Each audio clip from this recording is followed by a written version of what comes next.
12th Africa Voices out. Let me get back to the beginning of the slides. 12th Africa Voices dialogue and our very first Learnshop with RELI, which is the Regional Educational Learning Initiative. We are delighted to have you here with us. Today we are going to be talking about parental empowerment and engagement in education, and it's a topic that I think anybody who is involved in education cares deeply about.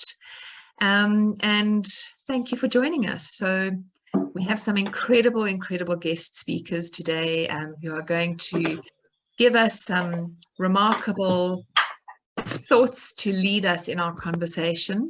But the purpose of today is really to connect and to bring our experiences and to think together about how we really facilitate for this continent in our contexts, deeper levels of parental engagement. So firstly, just thank you to our fantastic colleagues at RELI, and there are many of them. So forgive me for not mentioning all of you. I'm just going to mention those who've been deeply engaged in coordinating this with us. So Ginny, Margaret and Irene, thank you for everything that you've done to get this up and off the ground. And my name is Robin Whittaker, and I and my colleagues Abdulaziz and Andrew are co-hosts as well from Africa Voices Dialogue for this session. Just a few items of housekeeping before we start. So our Africa Voices Dialogue and these Learnshop sessions are really about connecting and finding spaces to meet with our colleagues across and beyond the continent, to hear each other's voices and stories, to find spaces for sharing our lived experiences and supporting each other in these, and thinking and learning and being together. So if it is possible, and I know it's often difficult because signal is problematic, but for those of you who do have great Wi-Fi signal and are able to keep your videos on, we love to see your faces. However, because of the confounding factor of noise, if you can just keep your microphones off, unless you are going to be speaking, in which case obviously pop them back on. And that's particularly for this main plenary session. If you're in breakaway rooms and your microphone is off and you're chatting, that's fine. But in this main session, there are many of us, so just to keep our mics off. As I said, our main goal here is to connect, learn, gain insight, see, hear, and love each other's experience. So please do bring your full self and bring your voice to the conversation. Then we do have a translation function. However, I'm hoping Karima is on the call because Karima is going to be managing our translation function for us. So Karima, are you by any chance on the call yet? Not yet, I don't think. Once Karima joins, we will open up a French translation function. We've been wanting to do this for a very long time, so we're delighted that we figured out how to do so. And what you do is you can go down to the interpretation button, which is the little icon of the globe on your icon bar on your Zoom link, and you just tap on that and it will open up an English and a French option. We are only doing French today. We will try with additional languages a little later on, but Consuela, I'm not sure how you are managing that, but well done. Today we are doing French. So for anybody who's more comfortable in French and would love to sort of hear the whole conversation in French rather than English, that's how you do it. Click on the interpretation button, open it up, click on your French language interpretation, and you should be able to hear the full live translation of the session. So just a quick, before we head off into this session, just a quick kind of landing around what do we mean by parenting. So for particularly, I mean, any context around the globe, but I think particularly in the context of our continent, we are all really sensitive to the fact that for many children, their biological parent may not be the adult who is caring for them and supporting them. And so in the context of today's Learnshop, we really just want to foreground the fact that when we are talking about parenting here, we are talking about parenting in the sense of parenting as the process of raising a child to independent adulthood, of facilitating the upbringing of a child through all stages of their development, of caring for and nurturing a child, and of fulfilling the parental responsibilities that accompany child raising. And so we really are talking about any adult who cares for any child in this way. And how do we involve them, empower them, and bring their voice in, whether they are grandparents or aunts or uncles, biological parents, or simply caring adults who have undertaken the care of a child in their community. And so with that, I would love to pass over to, well, first, before I pass over to Nganga and Virginia to take us into the RELI context of this conversation, I also just want to do one last housekeeping item. So just you can pop your mute button on, and to say the way we host these dialogues for anybody who is new to this space and who hasn't joined us in one of these before is we are hoping for maximal engagement. And so what we do is we really hold the space in a space of connection, thoughtfulness, sharing, and we kick off usually and kind of intermittently come back to this conversational circle that is held by our guest speakers, but is held within a larger listening space and an audience who is really participating in the conversation, thinking about that conversation and contributing to it. Yeah. And the contributions can be in the chat, in the chat group, or they can be in it live. So we create lots of spaces to create live conversations, and we alternate between these sort of big group settings and breakaways into smaller groups where we would really love every person's input into this topic. So with that, I'm going to hand over to you, Nganga. I'm going to stop the slides for the moment because I don't need anything. And I will look for you and highlight you. And if you would like to share with us just a little bit from the RELI context about why we are here and what RELI is about and what you are hoping to achieve in this workshop. Nganga? Thank you, Robin. My apologies, my network is not the best.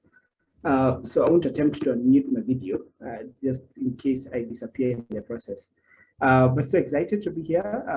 I think this is the second time we're having a forum of this nature. I know the first one was not really on parental engagement, but on shared learning around networks, their growth, and just how they speak towards the agenda of promoting inclusive education.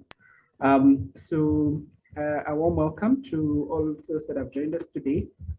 Quite excited to see we have quite a few people in the audience. We have a special guest who I'll ask to say hello at some point, just after my quick remarks. But just highlight that RELI is a network, a peer learning initiative, which is across the East African region. We have RELI Kenya, Tanzania, Uganda, and RELI Kenya is here today and hosting this particular event together with AVD. And in the network, we have three key pillars that drive RELI. The first one is around the transformation of organization. And this is where, as organizations, we learn from each other and support each other to design, evaluate, define, and even scale promising models. Okay. And a lot of this is achieved through collaboration.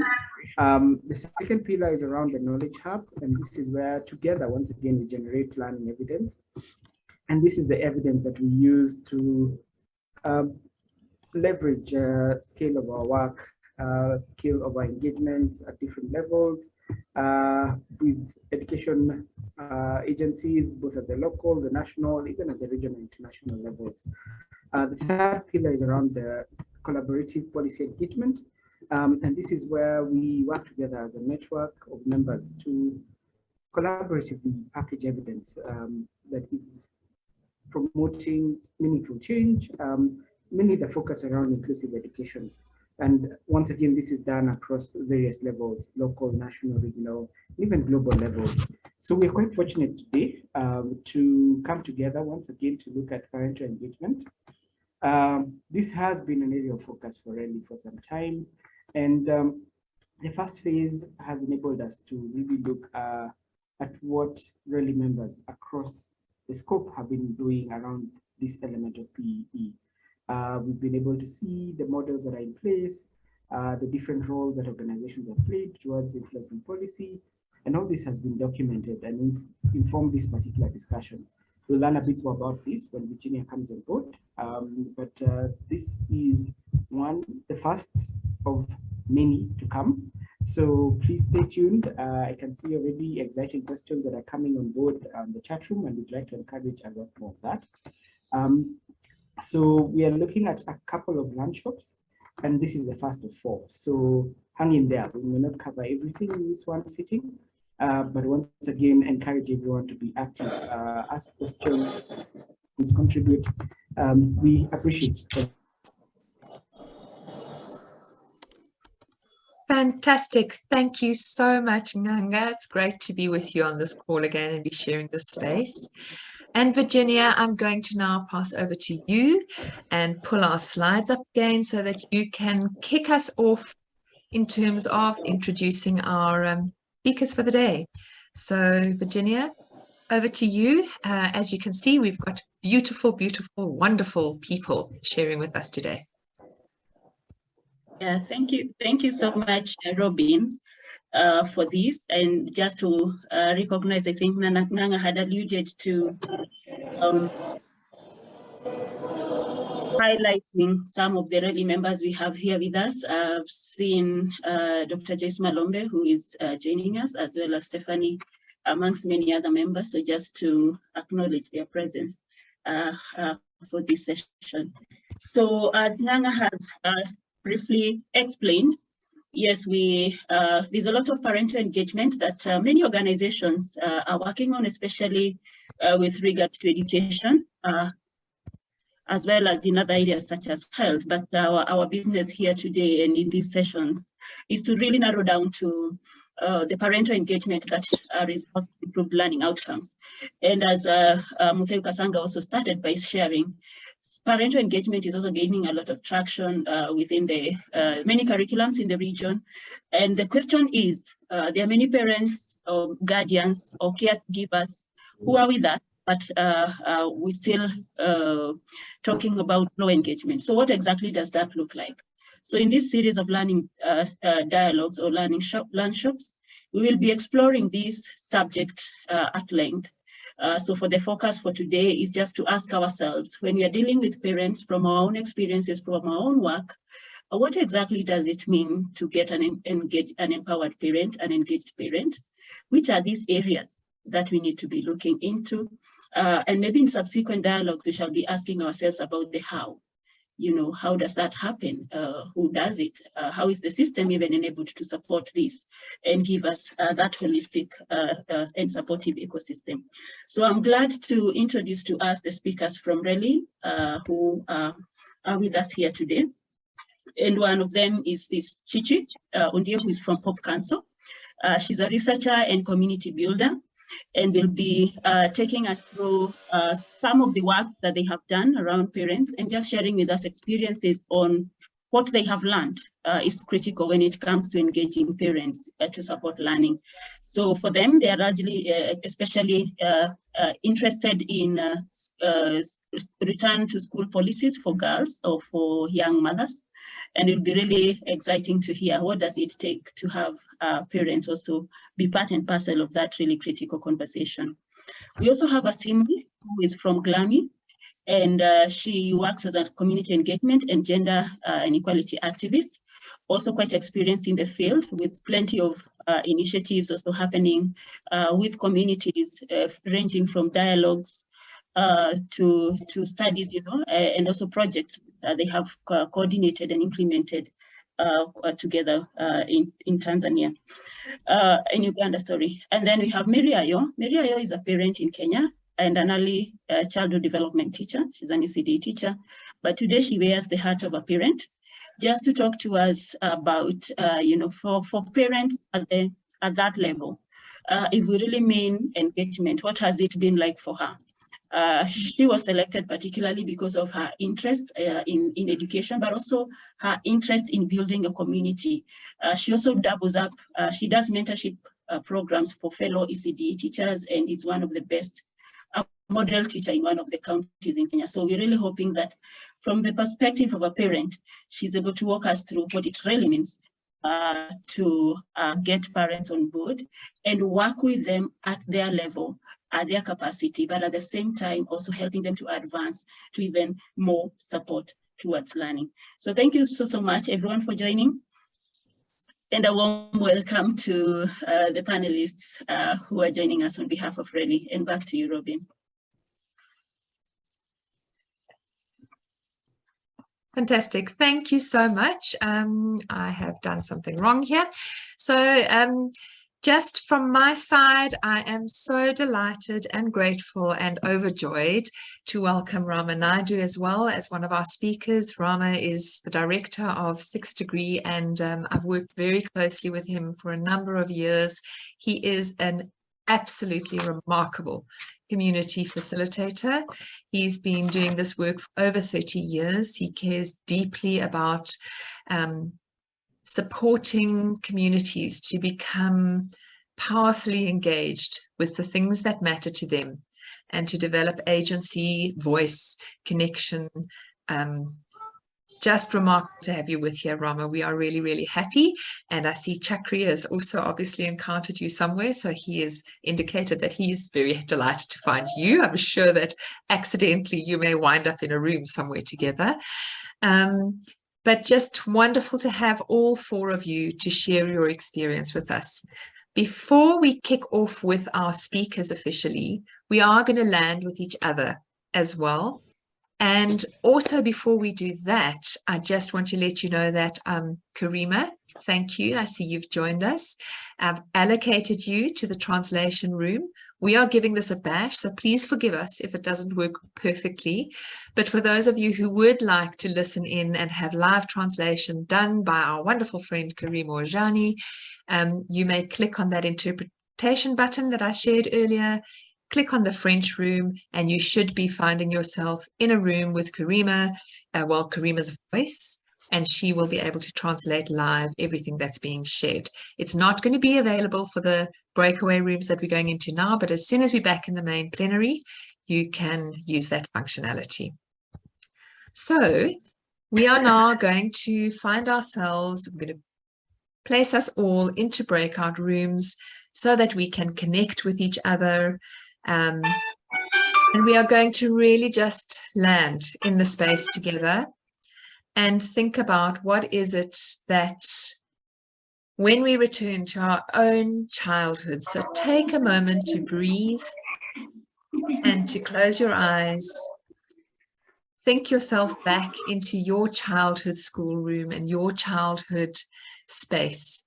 And remember the adults who supported you during your learning journey. When we check in with each other, we'll introduce ourselves, where we are from, and please share with each other, returning to your own childhood, how and by whom were you supported in your learning journey?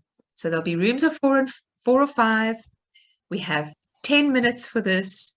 I will let you know when we are nearly at the end. Please try and ensure that every person in your room has an opportunity to introduce themselves and to share. And we will see you back here in 10 minutes. Enjoy your meet and greet and your time together.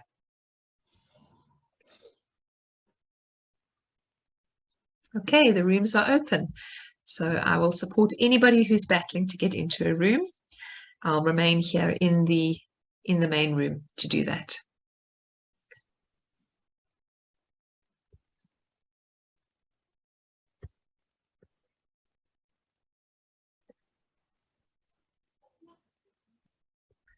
Rejoin.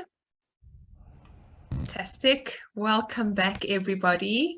Hope that at least most of you got a chance to really connect and hear some wonderful stories from each other. So we are waiting for a few more seconds for everybody to make it back into the room. And then, Andrew, are you back in? As always, this is just about enough time to know each other.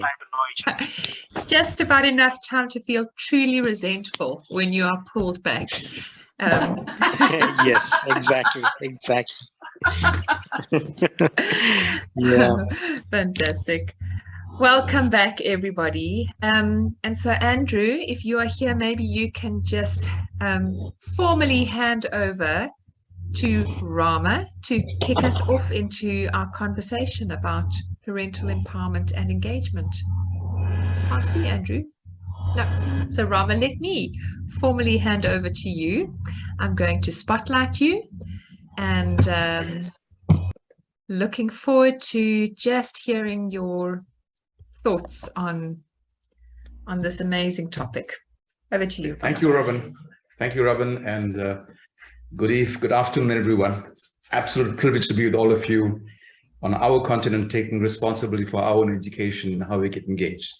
So my work has been for the last 20 or 30 years on this notion of how we bring community and school together. And so let me start off with a definition of what community is. It's a place where everyone feels they belong, where everyone feels seen, heard, loved, and respected. And the idea has been, if that's what community is, then how come in most schools it's absent?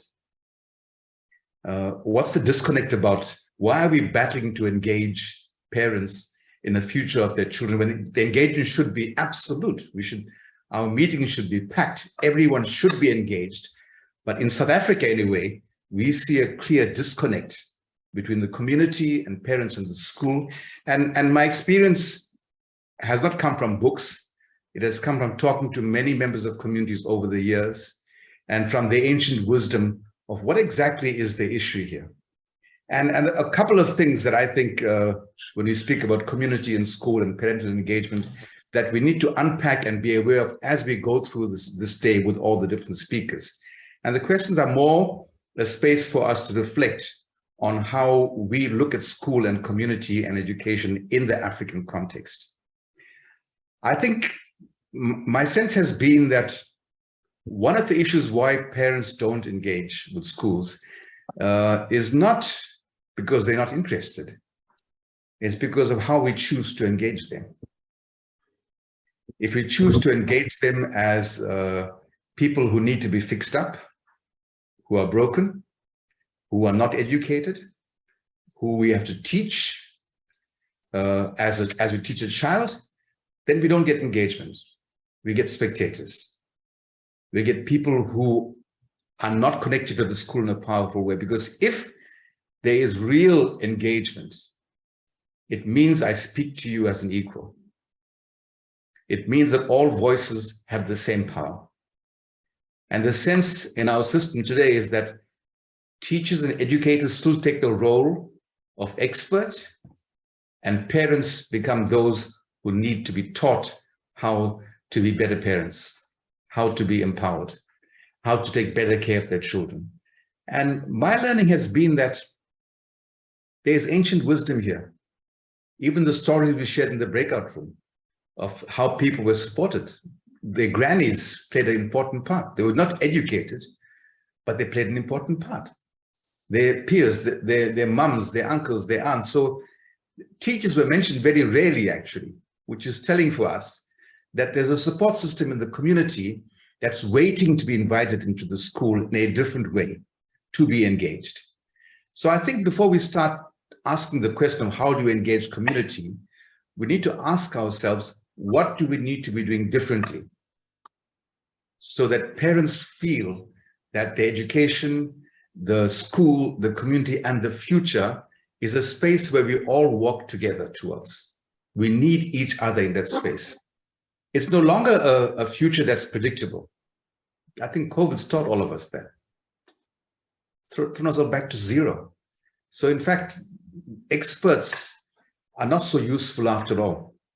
And perhaps it's time for us to go back and see the gifts and talents of people in our communities and bring those gifts and talents and capacities and skills into our school system so our children get more than just the academic stream of math, science, and whatever else they taught at school. Because the scary thing for me, and a teacher actually told me this, he says, a parent rather, he says, you know, if your child is not in the top 10 in a class, your child remains largely invisible for most of their lives. That was a scary thought for me, because the movement towards academic performance, towards being just the best in your studies is very, very blinkered in terms of what education means. And that talks to a whole lot of things about the education we receive, the curriculum we follow, and the work that we need to be doing to get us engaged. If we aren't able to do that, then why are we surprised when we find that it's difficult to get parents to meetings, or they come into the meetings and our role between parents and school is adversarial. They come into school to be disciplined. It's not a place where they feel the love. It's just a place where their child is talking about their future. And that place is a difficult one to navigate. So when I come into a school to meet a teacher as a member of a community, how do I, as an educator, receive this person? How do I receive them? Do they feel really welcome? Do they really feel loved and seen and heard and respected? Do we conduct our meetings in ways in which everyone is able to speak and their voices heard and acknowledged? Or do we conduct meetings mainly from the front of the room with a microphone and people sitting in rows and nodding at the right time and saying yes at the right time or no at other times? And then we leave and we ask why there's no engagement. It's simple. I think we haven't created the context where we are able to bring people into the space in such a way that they are taken seriously. If we do that, then engagement changes. So a couple of things about community that are the principles I think that we need to acknowledge when we do this work. The first is that you can't empower people. People have to take power. We have to claim power. And for so long, communities have been powerless in the face of experts that their voices have been shut down. They feel they have nothing to offer. They have no wisdom. So they sit passively and listen. So this question of voice and agency is something we must actively cultivate to bring it back into our schools, to bring it back if we want real engagement. And there are simple ways to do that in the way in which we structure our gatherings and make space for voices to be heard in powerful ways. The second is to talk about our future, not your child's future, our future together. And that speaks to the collective.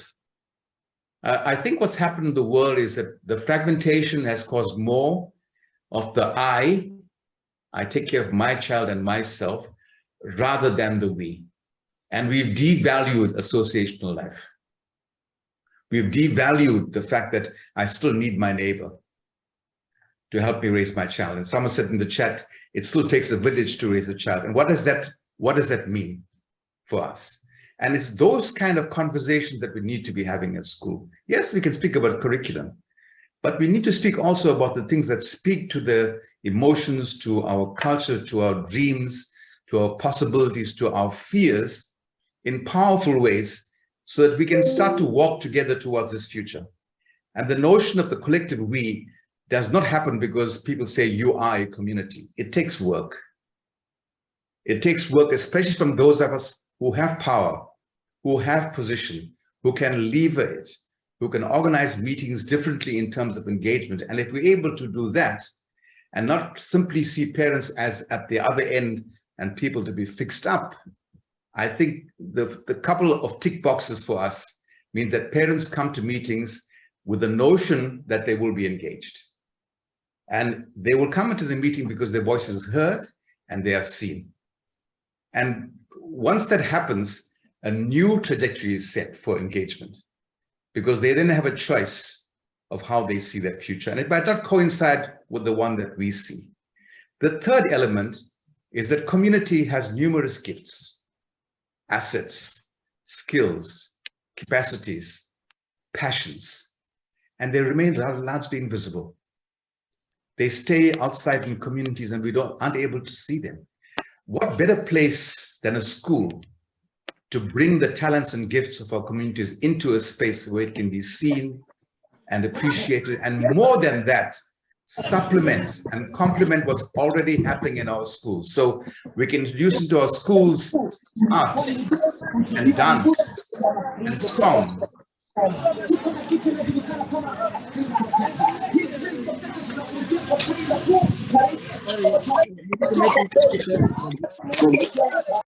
There seems to be a fight going on somewhere, and I think the time is almost up in any case. But the idea is, the closing thought is that there are gifts in the community, there's wisdom in the community that's invisible. Beautiful, beautiful gifts. And if we want engagement, people need to come into that room with smiley faces, shiny eyes, offer their gifts into this space, knowing that the school becomes the receptacle where community is alive. Because school should, in fact, be a microcosm of community. It's not separate from that. And it's that integration that we have to constantly work at. Thank you, Robin. Fantastic. Thank you, Rama. So that is a beautiful priming for us. And on that note, really to invite you, Chichi, to just pick up that baton and talk about your experiences of community building, of engaging with parents, of inviting them into the conversations that are so beautiful and allow for them to really participate in their children's education. So Chichi, over to you. Andrew or Aziz, please can I ask you to spotlight Chichi, because I can't see her at the moment. There we go. Okay. Chichi. See me now? Yes, I'm going to replace the spotlight. I'm going to pull your slides up. Thank you. Thank you very much. Thank you, everyone, for being here. Thank you, Rama, for setting the house on fire. So many different points that I could pick up upon. Let me start by saying I'm Chichi Undia with the Population Council, and my work focuses on the educational issues of what I would call marginalized children, children who oftentimes find themselves in stigmatizing situations, whether that be early pregnancy, so pregnant and parenting girls, or whether that be exposure to sexual violence. We know that there are a lot of children in schools that are experiencing different forms of violence, and that has its impact on their education as well, and so on and so forth. And there are different other stigmatizing situations beyond that. It could be special needs. And these quote unquote marginalized children, as I think about it, they actually lead to marginalized parents. So their parents end up being marginalized as well because of the circumstances that their children find themselves in. And the question is, how do we bring these parents into the school, as Rama described it, you know, an environment that is loving and caring and appreciative, and so on and so forth. I'll pick up from a couple of points that I took down as Rama was speaking. And one of them was the disconnect that he referred to, the disconnect between communities and schools, between parents and schools. And this is something that I have found in my work as well. No matter what kind of children we're talking about, actually, you'll find that oftentimes you are trying to invite parents in, and for some reason, there's something about our invitations that are poorly conceived. And I've found this in my work trying to set up interventions to identify children experiencing different forms of violence in order to provide them with support so that the education environment becomes less hostile and more conducive for learning, for example. And one of the things we found in inviting parents to dialogue with us was that probably 90% of the parents that would show up would be mothers. And so we began to ask the question, what about the fathers? What are we doing wrong? How come they don't come? What do we need to do differently? What can we do that is gender specific that can help bring the men in?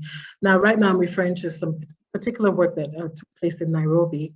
And it's not to say that there's just one approach, but this is just an example. And so we asked, so what do we do to get the fathers to come? And we were told, well, it's always like this.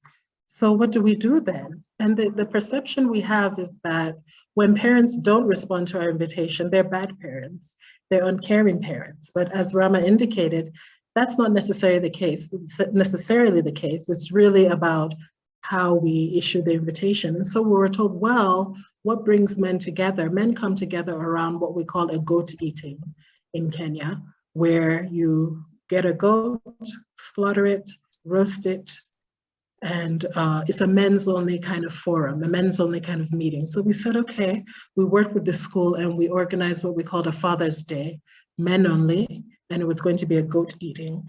And the hall was full. I think one of the pictures show a room just full of men. I think, the back, so it was taken from the back of the room, but the hall was full of, this is a really, the picture doesn't do this justice, but we struck a nerve there. And what we did find was the parents that were assumed to be uncaring, uninvolved, and so on and so forth, ended up being really true champions for their children and ended up proving to be extremely concerned about the issues of sexual violence, in this case, that they were confronting in their communities, and that they were aware that they suspected that their children were affected by as well.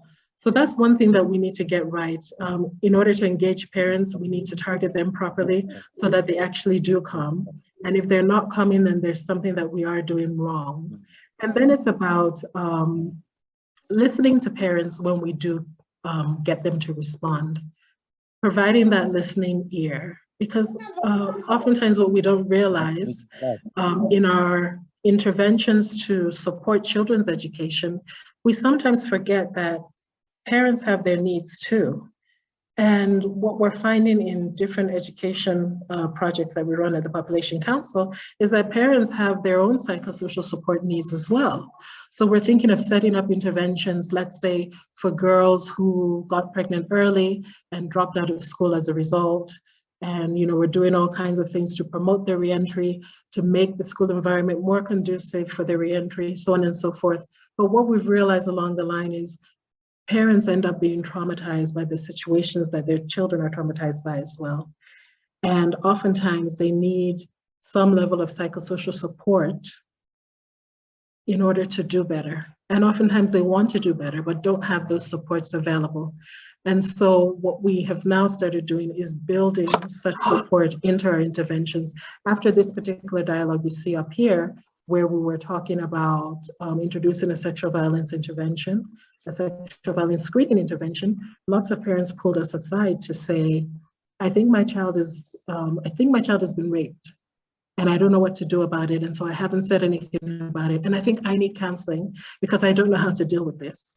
And so that's what we're finding, that parents too, they are open to support, and if they are aware that it's available, they will take advantage of it. One of the questions Rama asked was, what better place is there than a school to bring parents together? And I want to agree with that. I want to extend that by saying that we need multiple approaches. We need to bring parents into the school. We need to go to the household too. We need to go find them, through our different interventions. So some of our approaches have involved going house to house to communicate with parents, to break the ice, to talk about how the school doesn't have to be a scary place. The government, has policies now for your pregnant daughter or parenting daughter to return to school. The school is supportive, and not doing the job ourselves at the Population Council, but having the government, because these are their policies. Having them and their staff go from house to house, or be part of the dialogues, or lead the dialogue so that it's believable. I think my last point would be around Rama's comment that you can empower people. And I want to agree with that as well, and to say that in my experience, empowerment happens organically. Empowerment oftentimes, in my experience, happens later on. In other words, I don't think we should be fixating on how to empower parents. I think that when we engage parents effectively, when we engage them appropriately, empowerment is the ripple effect. And we're never really sure what empowerment is going to look like.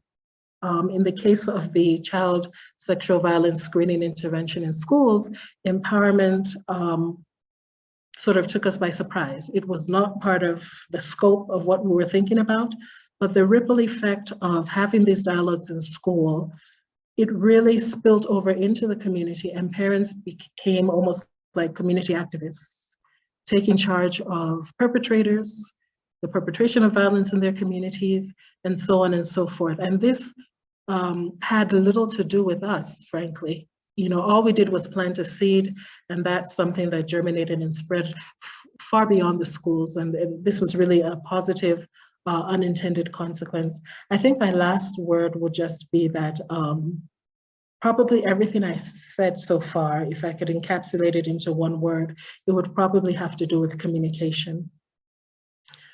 And communication takes so many different forms. And I think it's something that, you know, we shouldn't take for granted. It's something that really needs to be unpacked, because it can be so complex. At the same time, it can be so simple, but communicating appropriately can really take us where we want to go in terms of engaging with parents and empowering. Thank you. Yeah, no, please. Thank you so much, Asimwe. We really loved that. That was just an amazing, amazing experiential share of your experiences and what works. So Asimwe Suedi will be sharing with us next from GLAMI. And Asimwe, if you would like to just unmute, pop your video on, and then we'll spotlight you. And I will move our slides on to as you request. So you let me know when you'd like me to pop them up, and over to you. Thank you, Robin, and thank you, Rama and Chichi. I think they align so much of what I'm about to share. So I'll start by introducing myself. So my name is Asimwe Suedi, and I work for the organization called GLAMI. And GLAMI empowers girls, particularly girls in secondary school, by providing them with life skills and opportunities so that they can become achievers of their individual and community goals. And we facilitate parent engagement events as one of our program strategies in helping the community or influencing the importance of a girl-child education. And we believe a girl who has a supportive, enabling, and engaged parent is more likely to stay and remain in school.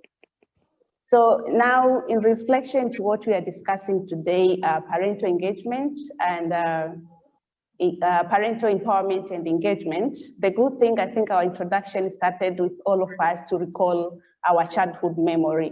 So for me, based on my childhood experience, I believe parents are the important influence in their child life, but also becoming an adult now responsible of parenting other children, but also get an opportunity to have a discussion around parenting.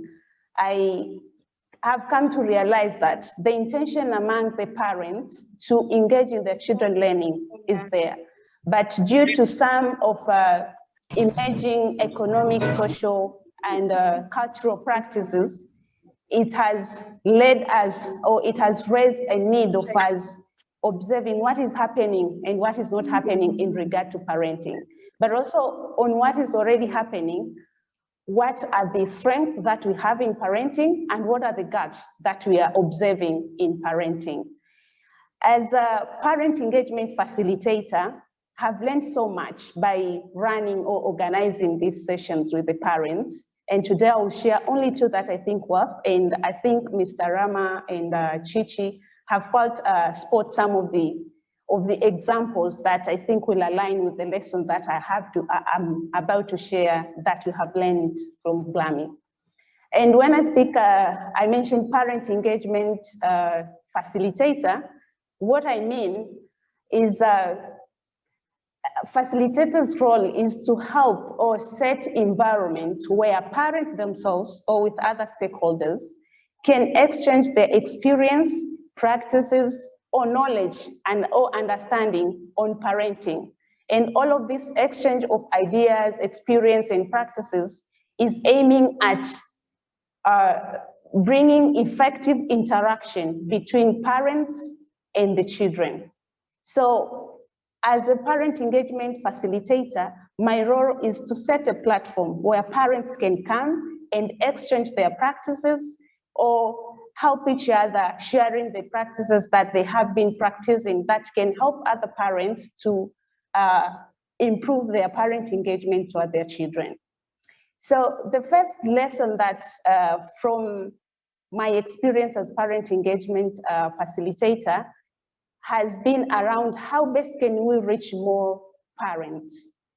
I understand traditionally, at least in my community, traditionally, communication to parents is normally done by sending an invitation letter or a written note describing the message to the parents, with the assumption that parents must understand what we are communicating, but also they must respond positively to what we are communicating.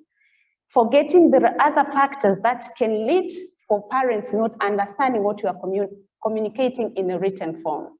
So having limited communication approaches can be a reason that may lead us to reach a small number of the parents. Yes, we understand this platform that we are having to strengthen parent engagement. But when it comes to communication, we rely with most of the traditional communication approaches that can reach only a small number of the parents. So the lesson that I want to bring out of this question, how best can we reach to more parents? I think it's very important to contextualize multiple communication approaches that can increase understanding and the influence of these parents attending into this platform. So the keyword is when we are communicating to the parents, it should be, our focus should be, are they understanding why they should be part of this engagement, this platform that will strengthen their parent engagement, but also having strategies that will influence them to be able to attend. And for example, at GLAMI, apart from sending the letters to the parents when we are organizing this event so parents can come and share the experience and practices and have all the discussion that can strengthen their parent engagement, we send the letters, but after that we make a follow-up phone calls to describe the message that we have sent, but also confirm with the parents, are there any challenges that can hinder them from attending, but also helping parents to understand why do we need them to come to these events. But also, it's very often you can receive a letter, perhaps maybe 2 weeks before the event, and eventually forget about it. When we are close to these events, we ensure that we send them the messages so that they can be reminded that they have to attend to the meeting, perhaps in the morning or in the evening before to the meeting. But also we introduce competition among the students because we understand students can be the biggest influence into reminding their parents coming to these meetings. I know all of these communication approaches have helped us increase number of the parents coming to this to our platform, which is parent engagement event, and we are still learning and open to understand what could be other communication approaches that can keep helping parents understand, but also feel that the need of using this platform to strengthen their parent engagement practices. So that's one of the lessons I feel is worth it sharing. And I think Chichi has spoken few examples about the importance of communication, because it also has to start, how do you communicate about why do these parents need to come to our parent engagement events? The second lesson that I think is worth it sharing is family resilience shouldn't be ignored in these platforms that are promoting parent engagement. And due to emerging life challenges, sometimes during these sessions, you find there are some of the challenges mentioned parents are facing at individual level. And we all know that the parent engagement, the primary goal is to enhance child learning. But when you're doing this, when you're holding this platform, sometimes there are emerging challenges that are affecting parents at individual level. For example, in the community that I come from, there is a big gap in a proper mechanism to enhance family resilience. So when we are holding these events or sessions, is when parents share their individual challenges, such as issues related to family conflicts, issues related to stress, issues related to economic challenges. And looking at these challenges directly, they affect parents, but they have a huge impact into a child learning. So when we are planning for this platform, how are we incorporating these other challenges that are affecting parents directly, so that they can help or minimize challenges parents are facing while practicing parent engagement with their children? For example, with GLAMI, after learning that we are receiving a lot of concerns or challenges from parents' challenges, we decided to incorporate sessions on mental health, but also discussions around entrepreneurship opportunities, so that parents can have an opportunity to discuss and together come up with collective solutions that they think can help them to build a family resilience. So saying that, I totally agree with what Chichi said. We shouldn't be focused at why are parents not coming to this platform that we are establishing. These initiatives we want parents to effectively attend so that they can strengthen their parent engagement. We should start by asking, what are the other factors that can contribute, or parents can feel ownership and feel part of these platforms? Because it's the platform where they can come while they understand why they're there, but also some of the factors that are not directly affecting child, they can also be a platform where they can get solution. And I would love to end my sharing by saying the need of this platform is there in the community. For example, from our parent engagement events, most of the time we get feedback from the parents that we think having this platform more often will help us keep up with the practices that we are learning from this platform. So as much as we are discussing on parent engagement and empowerment, we should also consider thinking, how can we use multiple approaches to reach more parents and create more platform apart from the physical platform that we are used to? Thank you. Back to you, Robin. Thank you, Asimwe. Virginia, are you able to introduce probably one of the single most important speakers for the day, which is Mary? Virginia, perhaps I can ask you to introduce her. Thank you so much, Robin, and thanks Chichi, Rama, and Asimwe for the sharing.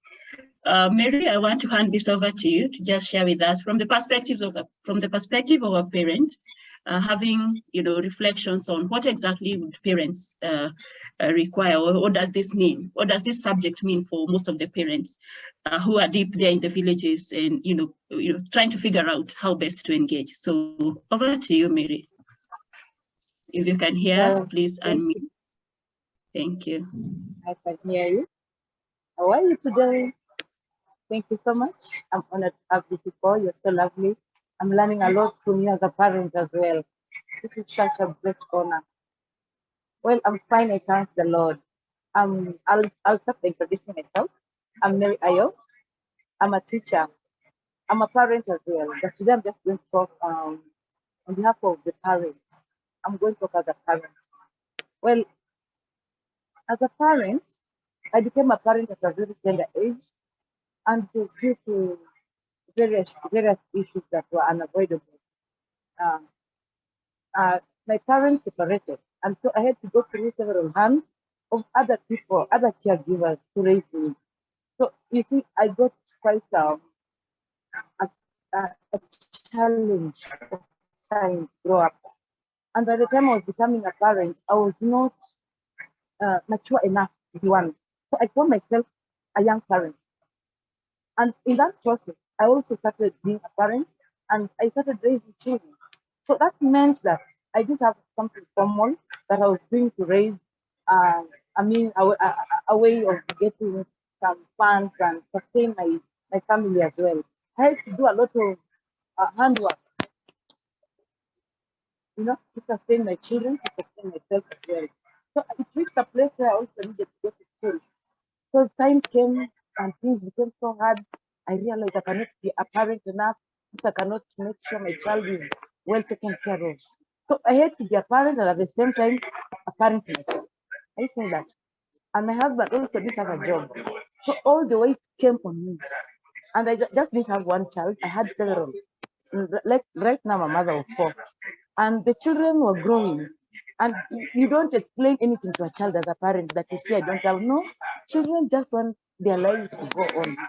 So as my children were going to school as a parent, I also was going back to school. So I didn't have enough time to be engaged at school level. Yes, even if a teacher would send a child with a note to invite me to school, sometimes I just didn't have that time because I had to be elsewhere. I had to go to jungle art and do some job. I had to go out somewhere and maybe also find myself in school. So I was tied up as a parent. I was tied up. Why? I didn't have enough time to do other things that would enable me to meet these parental engagement. Now, you find that I'm a parent and I don't have a job. I cannot meet the needs of my child at school. And teachers may not understand. Once you take your child at school, a teacher just wants you to be a parent. They want you to come there. Whether you have the money or you don't, they don't want to know. They want you to come to school. And when you go to school now as a parent, you find other parents there. Others who are well blessed, they have the jobs, they have the opportunities to have gotten this education to be at school. Also, they have opportunity to have access to information. But some of us parents now, apparently now me during that time where I didn't have a job, I don't have access to information that I need to have. It was a bit challenging even for me to meet the standards of those other teachers. So as a parent, this is my request, that even that parent who cannot afford even maybe to buy lunch for a child, let the government put up a program to support these children who come from families where parents can't afford. Well, we have parents who can meet that. But now a child who comes from a level where a parent cannot meet those requirements, this child is also challenged. The child is emotionally affected. The child is just affected.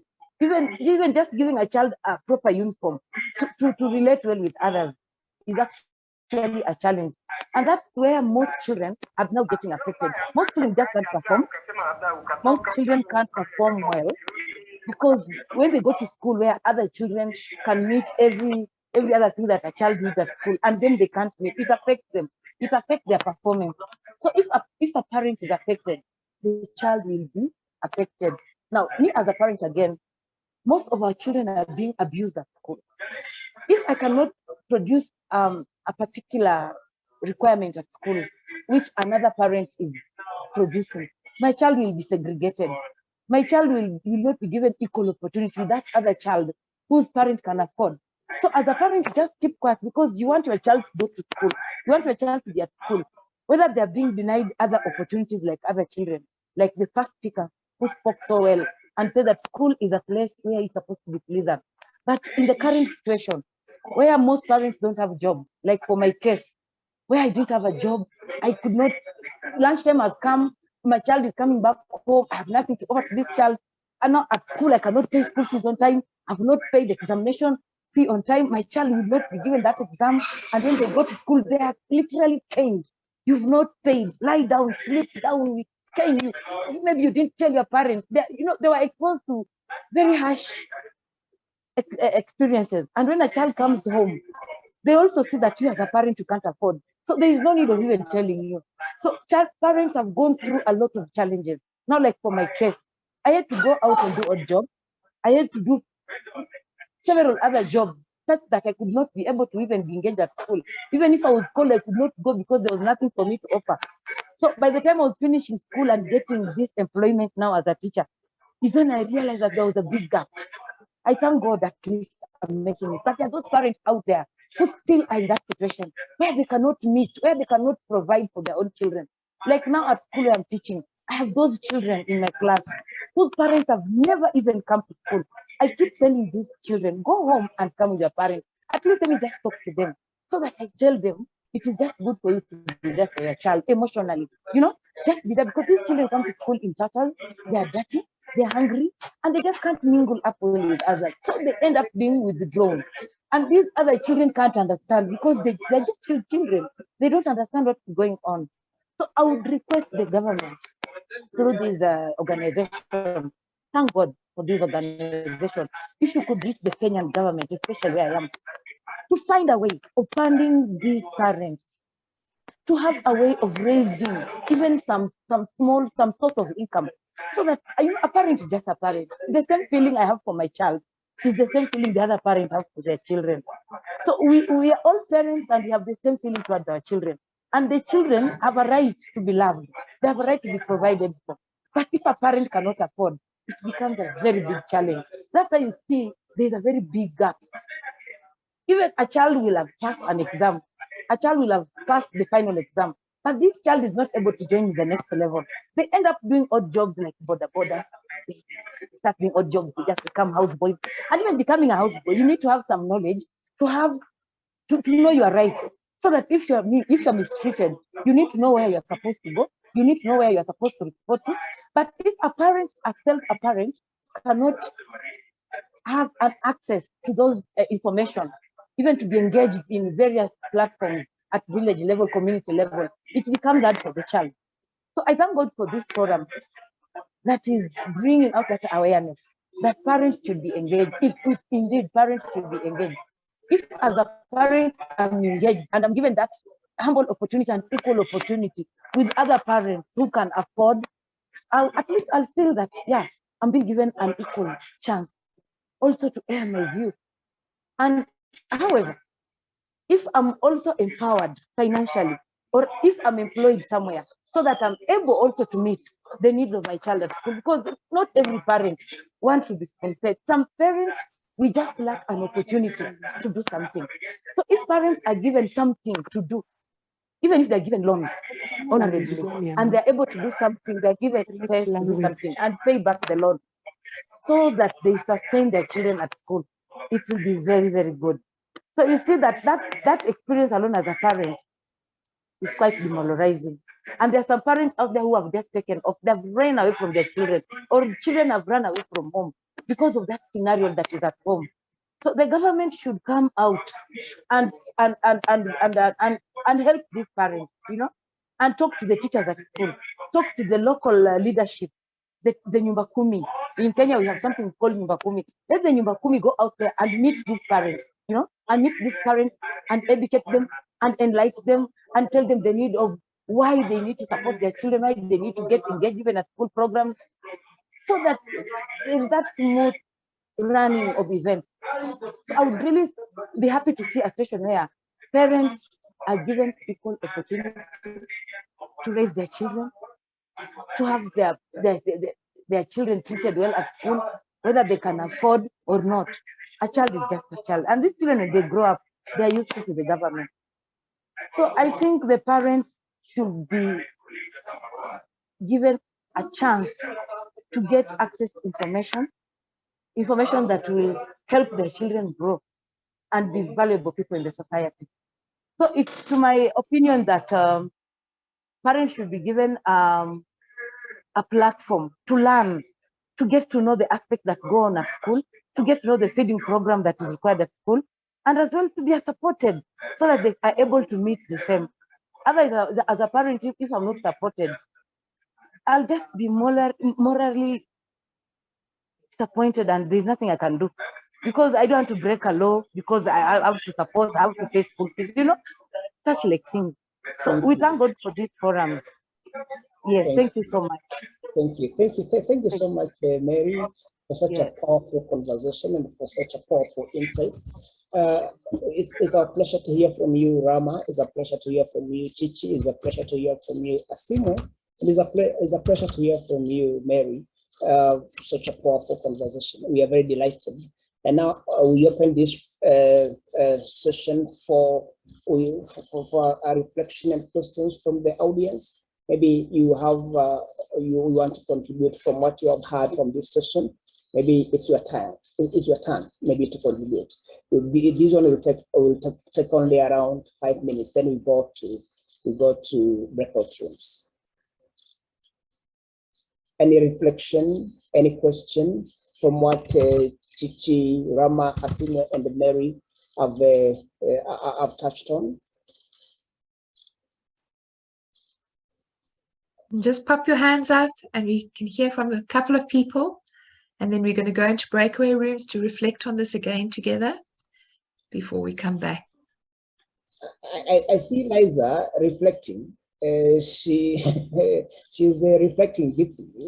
Liza, what are your reflections on what has been discussed this afternoon? Well, one thing that keeps coming to my mind is a brief study I did about 25 years ago on parent-teacher associations here in California. I did it only in one community. It was a community with a very international community. And some of the parents, often not American parents, questioned why the schools were calling for parental engagement. Their attitude was, I do my job at home, you do your job at school. Why do I have to do your job? And I wondered if that attitude ever shows up in Africa, that the government should do its job, the school should do its job, and I'll do my job, and I don't have to communicate or be engaged. So that's what I was reflecting on. This is a wonderful session. Thank you. Thank you so much, Liza. That kind of bringing efforts together is very important. That is parents and the whole community coming together for the betterment of their children, because they say it takes a team to increase student achievement. Amodeo, please. Yes, this is quite important, and I think listening to a parent sort of brings to the fore all the issues we've sort of so far discussed. And yes, in Kenya, there is a perception, especially there was excitement during COVID that parents were finally getting, in touch with what the kids were learning. But 1 month later, no parent wanted anymore to do schoolwork. And, in Kenya, the wish was, can schools reopen as soon as possible? But I want to follow this up with a reflection that it is time that schools moved away from a very condescending attitude, always calling parents and expecting parents always to initiate discussions. And this is what I've got from Ayo, that there are times in the school that even teachers do not bother to reach further down. Does the parent have to come to school to be engaged? Can't the teacher, can the teacher, where there are clear problems, can the teacher just communicate with the parent using the official means and, just keep the parent updated? It is very many times that studies have shown that there are many reasons why parents can't come to schools when schools demand of them to come. And my experience as an educator, as somebody who runs schools, is that flexibility is the key to getting parent engagement. In my own schools, every time we have a parent engagement, especially where we just want to communicate and just have a one-on-one discussion, I put it over a range of days so that then parents who are working, parents who can't make it at that one set time when schools sort of put aside time, we sort of stretch it out. It's harder on the teachers, it's harder on schools to have these stretched out meetings that run for days on end. but you get that fight, you achieve more, the school achieves more, the parents feel communicated to, they feel listened to, and they get smaller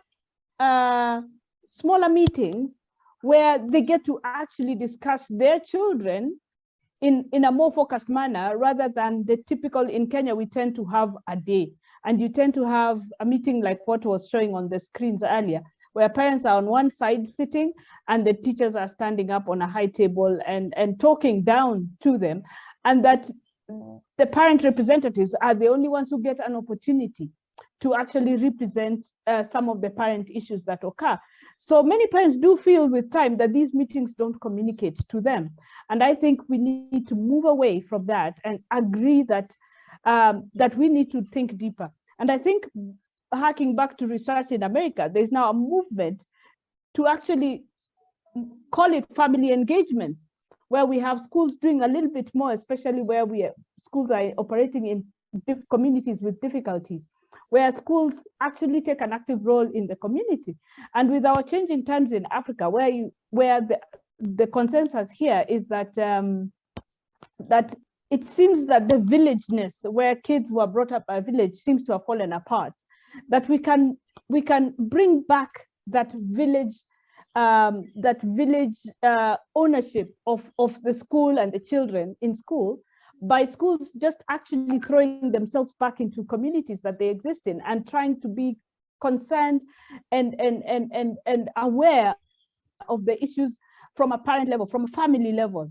So I think one of the things I take home is that there's a need to actually define it from parental engagement to actually family engagement, so that we can now sort of zero down what are the to-dos that schools can do to actually make this happen. Thank you. Thank you. Thank you so much, Mudeu. So everyone has a role to play to make it happen. Carol, I see your hand up. Please go very fast. Then after you, it's Kohala. Then from there, we go to breakout sessions. Carol, your turn. Thank you very much. And it's a very nice forum. I really appreciate for the invitation. I'll talking on behalf of parents because I'm one. And also as a publisher, I come from Kenya, whereby we have a new curriculum. It's 6 years old, but it is still teething. And in the new curriculum, it's called competency-based curriculum, whereby there's a component of parental engagement and empowerment, whereby every book is supposed to have somewhere that parents will do some work with their children, and becomes a challenge to us. When we go to schools, teachers are to tell children on what to do at home. And it becomes a challenge, especially I as a parent, whereby I'm at work the whole day and I'm expected to print something, and I'll reach home at around 9 p.m.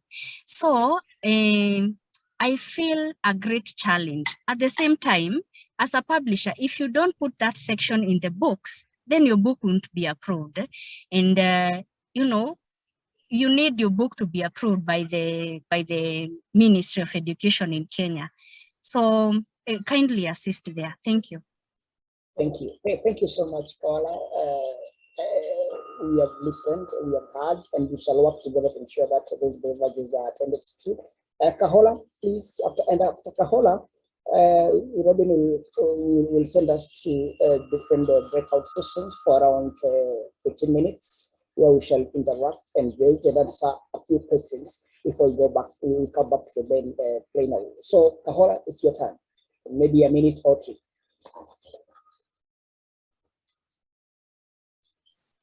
Kahola, you are muted. Kahola. Hello, everyone. Yes, hello. Hello, I'm Khawra Al-Maroufi from Morocco, and I'm a student at 30 July High School in Sidi North City. For me, I'm a model for a student who has received, and I still receiving, all the support and encouragement from my parents in anything related to my education. Although my parents' circumstances didn't allow them to complete their studies, however, they are interested in encouraging me, following me, and supporting me as well. I was excited to attend the AVD session 12 around the theme of parental engagement. Therefore, I registered via AVD Google form, then had the idea of translating the questions of the Google form I answered in Arabic and shared them on my WhatsApp story, targeting my friends and some of my teachers to know what they think about the topic. I noticed that most learners aren't supported by their parents in my community, and all participants think that parental engagement in their children's learning has positive influence on improving their learning and education. More than this, students feel supported, self-confident, and more motivated to learn and develop new skills. Most of the participants are aware of the meaning of the parental engagement and empowerment in their children's education. They believe that parents who engage in their children's education are responsible, supportive, aware of their needs. Besides, engaged parents facilitate their children's experience at school, such as learning to solve their school problems and learn to be autonomous learners. And finally, the absence of initiatives to encourage and empower parental engagement in their children's education in our community makes school experience more difficult and disagreeable for most of the students, which weakens their motivation for learning and their self-confidence. Personally, if I had the right to speak with the parents of the students, especially those who are not interested in their children's education, I'd say to them, try to demonstrate a positive attitude towards your children's education. Try to encourage them to read and to use library. Try to help them to do their homeworks, and that's all. Thank you. Thank you so much, Kahola, for your insights on the power. Actually, you have amplified the importance of research. Of course, how research supports parental engagement and empowerment. So we really appreciate. Now, we are now heading to breakout sessions, which will take around 15 minutes. And the 3 questions which we are going to discuss, I'm going to post them in the chat. In the breakout sessions, we are going to have the 3 questions which we are going to discuss. I will post them in the chat. And the first question is, I have posted them in the chat. The first question will be, what are your thoughts on what has been shared? What are your thoughts on what has been shared? The second question, what is your experience? And the third question, how do you feel that parents who are most disadvantaged or farthest behind might be reached and engaged to support learning? In the breakout rooms, please, let's have a facilitator and an obstacle. And if possible, let it be recorded, because we don't want to leave it. We don't want to leave it there. We need to carry the conversation forward. So let us have a facilitator and let us have an obstacle. So, thank you. Robin? Sure. So, Andrew, for these breakaway rooms, we're going to keep them smallish. We would love somebody to please gather that thinking and bring it back into the chat when you come back into the room. We are going to also have formally kind of facilitated rooms in the next set of breakaway sessions. But for this one, please, just to pay attention again to the equality of voice and thought in the room. There are between 4 and 5 people in each room. And just to please really be listening out for what is coming through fresh and powerful for you, so that we can share it back into the room when we rejoin each other in, we're going to say 10-15 minutes. So we'll give you between 10 and 15 minutes. I just need to look at the time and readjust, and we'll see you back here after 10 to 15 minutes. I'll give you forewarning of which it's going to be. The rooms are opening, and I'll remain here and just help anybody who doesn't manage to get into a room easily back into the rooms. I think I didn't want to hear something like there are designated spaces, because I think that engagement is something that is ongoing. It's not just like, I don't know, it's not something like it's on and off. That's what I thought. And so for me, I work with children with disabilities, and some of them actually, hello, can you hear me now? Can you hear me now? Yes, I think people are back in the room now. So, but I'd like to keep that conversation going. Okay. You see, Renee, that's fantastic. You had a chance after all. That's great. Oh, thank you. Welcome back, everybody. Again, so sorry for the rip. But hopefully we can kind of take some of that amazing, fresh thinking that's come out of those conversations and bring them back into this main room. So I'm going to quickly mute everybody.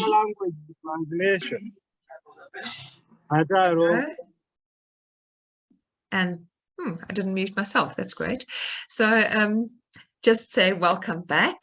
Andrew, if I could hand over to you, and perhaps Virginia, you as well, the two of you, if you could please just host this collective space for us again. And what we're going to be doing now is taking all of that thinking that's come out of the conversations you had between yourselves in your breakaway rooms and just bringing back into this space in the light of everything we've heard from our speakers, from each other. What is some of your freshest thinking on this topic? How do we really genuinely engage the adults who care about our children, our collective children? How do we engage them in this issue of parental of education? So just pop your hands up. Please put your thoughts into the chat as well. But this space is specifically to hear voices. So Andrew, can I hand over to you, because I'm going to be prepping the next set of breakaway rooms. And Virginia and Andrew, if you could just manage that process for us. Thank you. Thank you so much, Robin. Virginia, would you like to take us through this session? Sure. Yeah, sure. Yeah, thanks so much for remaining true to the call, and for those who still with us. I think, as Robin has outlined, it's our moment now to digest all those big conversations we've had. You could put your hand up, you could write it down on the chat based on the discussion or what the conversations we've had since we began. What are you seeing as the new shift? What is that fresh thoughts that or perspectives that you have around this subject on parental engagement? Yes, Mutheu, please feel free also to just narrate on chat. Andrew, maybe you could also help us check how much time we have. Yes. Yes, Mutheu, please proceed. Thank you. My group has, I think I could pick out one outstanding thing that zeroed in on Africa and something that perhaps has not really come out. And the last question addressed this very specifically. What is it that we can do to ensure that our most disadvantaged come up, are captured in this discussion? And Sarah brought out the issue that that I can perhaps even go deeper and say that we have oppressive cultures. We have parents who come from oppressive cultures, and that in itself is a problem where perhaps even women can't come to school meetings, you know, without the permissions of husbands, and husbands who are too busy to give these permissions. In Kenya, we have issues of illiteracy. The schools are communicating in English and Kiswahili. Those are the two main languages in East Africa.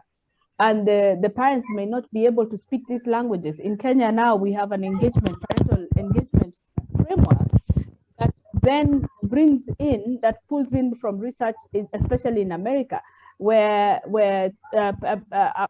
a teacher who speaks the local language then gets to communicate to these parents in that local language to ensure that no parent or family is left behind. I think that's the one outstanding thing that has come out from our group. Thank you very much. Back to you, Ambwa. Thank you so much. Thank you so much for that. I like the way you have put it. No family is left behind. That one brings itself equality and inclusivity. Thank you. Yes, Margaret. Thanks, Andrew. Again, I'll just share on behalf of my group some of the key things that came out. We had someone mention about, actually that was Renee, thank you. We need a shift. Teachers must demonstrate that parents are valued and that their input and engagement matters. This also brought out the need to connect with parents before we share content, not just telling them, oh, you need to be involved in this, but connecting them and being able to share with them that, they need to be engaged and how important and useful that will be.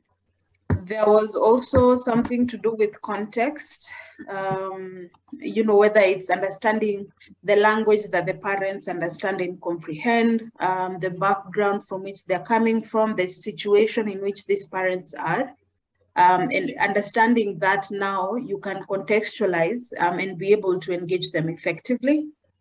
And then finally, showing the value of why parents need to be engaged in their children's learning. And someone shared how they were able to engage parents and tell them that academic excellence begins at home.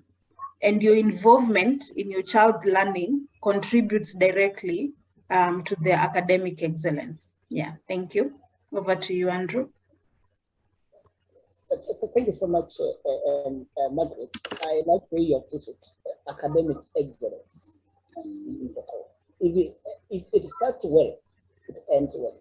The only challenge is if it starts in a wrong way. And starting in a wrong way, it means that it starts in a wrong foot. I see James from Zizi. His hand is up. James, please, your contribution. Yeah, thanks, Andrew. And on behalf of our group, maybe sharing some thoughts that came around our group. One thing, the team agreed that, we need to treat parents as the most or the greatest asset, when it comes to matters education. So instead of just looking at us as parents as, just people who are, passive, but we need to treat them as the greatest asset in matters education. The second thing, we had an issue of how we talk of the farthest behind, because we had an issue of maybe someone, maybe your student is doing French and maybe you only understand English. So when we talk of farthest behind, we need not to look at maybe those from maybe regions which are most disadvantaged, but also looking at the language as part of because when you talk of parents who are farthest behind, if I don't understand French, it means also I'm farthest behind because I can't understand, I can't support in terms of homework for my kid. Then the other bit was we need to listen to parents' needs and challenges, and every experience is always different in terms of each parent have different experience from their own perspective. Yeah, thanks, and that's all from our thoughts. Thank you. Thank you so much, Asimwe. Thank you so much, James, for your contribution that our parents are great assets and they should be treated as such. And also the definition of fathers behind needs to be very, very clear. Who are those parents who can be defined as the first?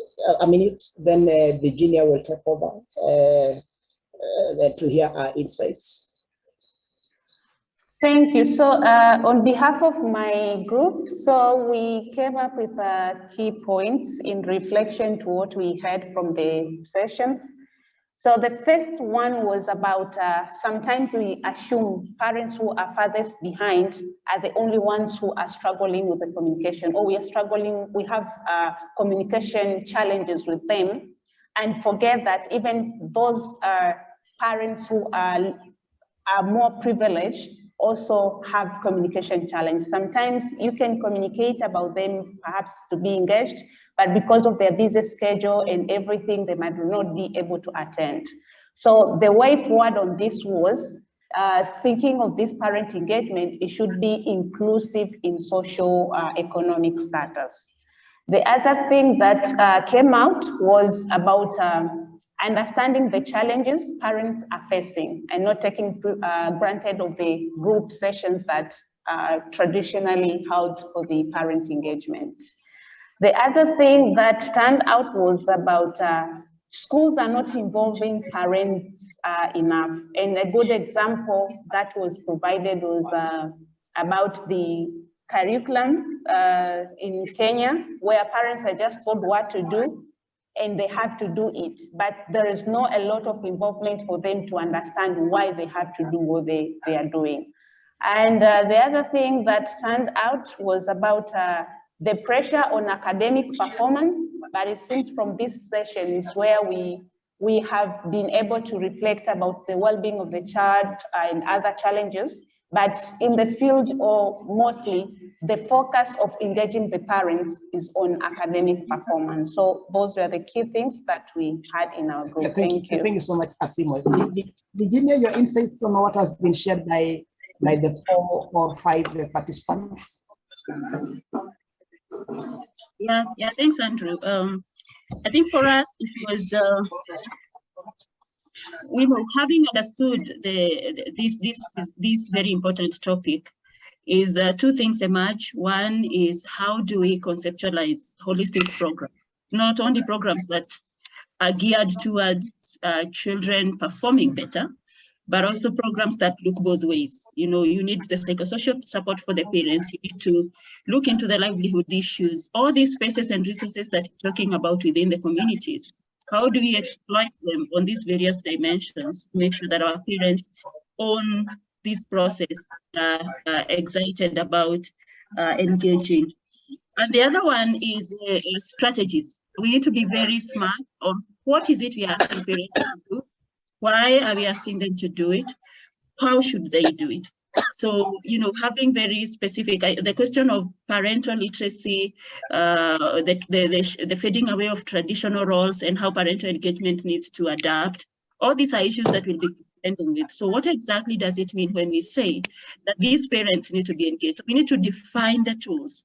We need to define the activities. We need to define the competencies that these parents require in order for them to effectively engage. And that process should be co-created with these parents and the communities that we are targeting, so that in the long run, we are able to get a more inclusive and owned initiative. Thank you so much, Virginia, for such a great insight. Of course, you've talked about psychosocial support. You have talked about being strategic on how we engage these parents. We need to define our why very clearly. We need to define our how very clearly. And we also need to define our what also very clearly when we are strategizing. And we have talked about being clear on the meaning of the term parental engagement and empowerment. We need to define the tools to correct the process. We also need to define very well the process on how to engage and empower our parents, that they may own the process. You see, unless parents own the process again, nothing can be achieved. They need to understand their roles, and they also need to own the process. And owning the process means that they need to work with the teachers. They need to be part and parcel of the school community. Robin, are you back for the breakout session, for the follow-up session? Absolutely, absolutely. So just checking, Grace, Joyce, and Concilia, I see that your hands are still up. I'm not sure if any of you would still like to add just the briefest of reflections to the room. If so, please just unmute yourselves, share 30 seconds so that we still have time for our next little bit. Joyce, I see you unmuted. Thank you. In my group, we were looking at 2 things.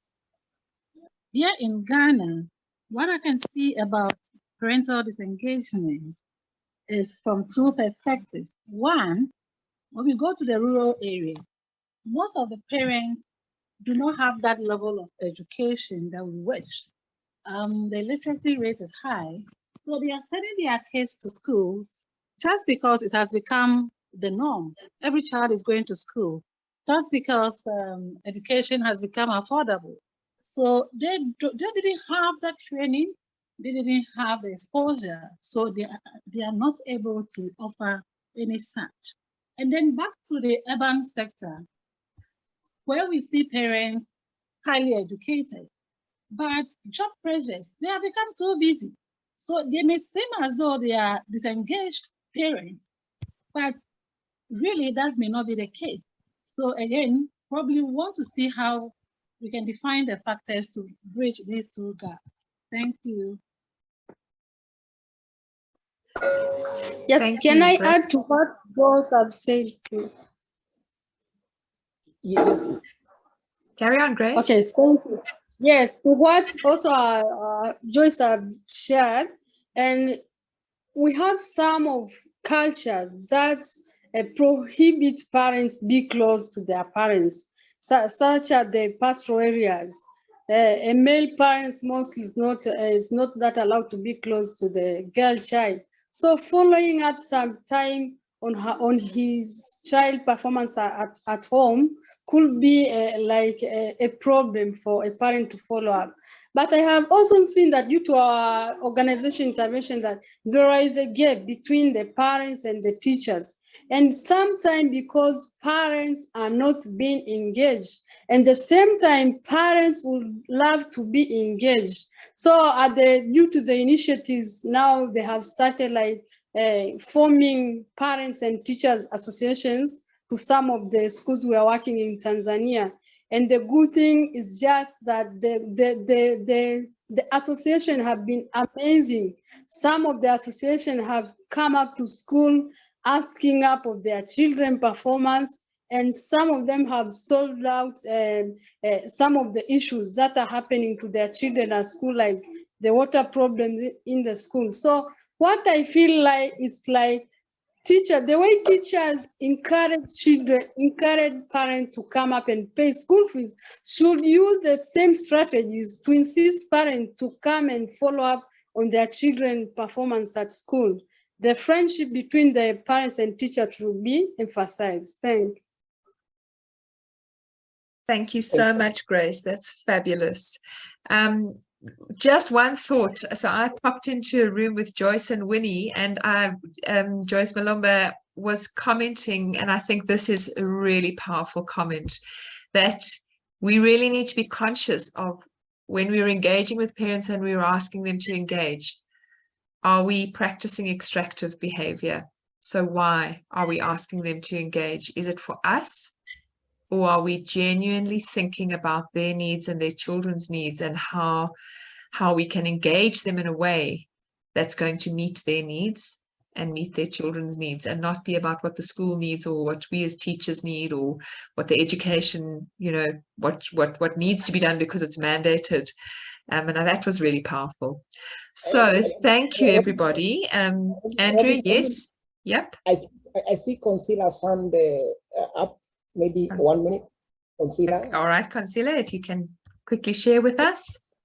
Yes, there's two things that came out in our group. One was on the parents with disabled children, with an example of blind children, where so the point is maybe such parents also need to be capacity builded, so that if they can be able to participate in their children learning, because even if you are the facilities at the school and the children is learning from the school, but the parent is not aware or cannot be able to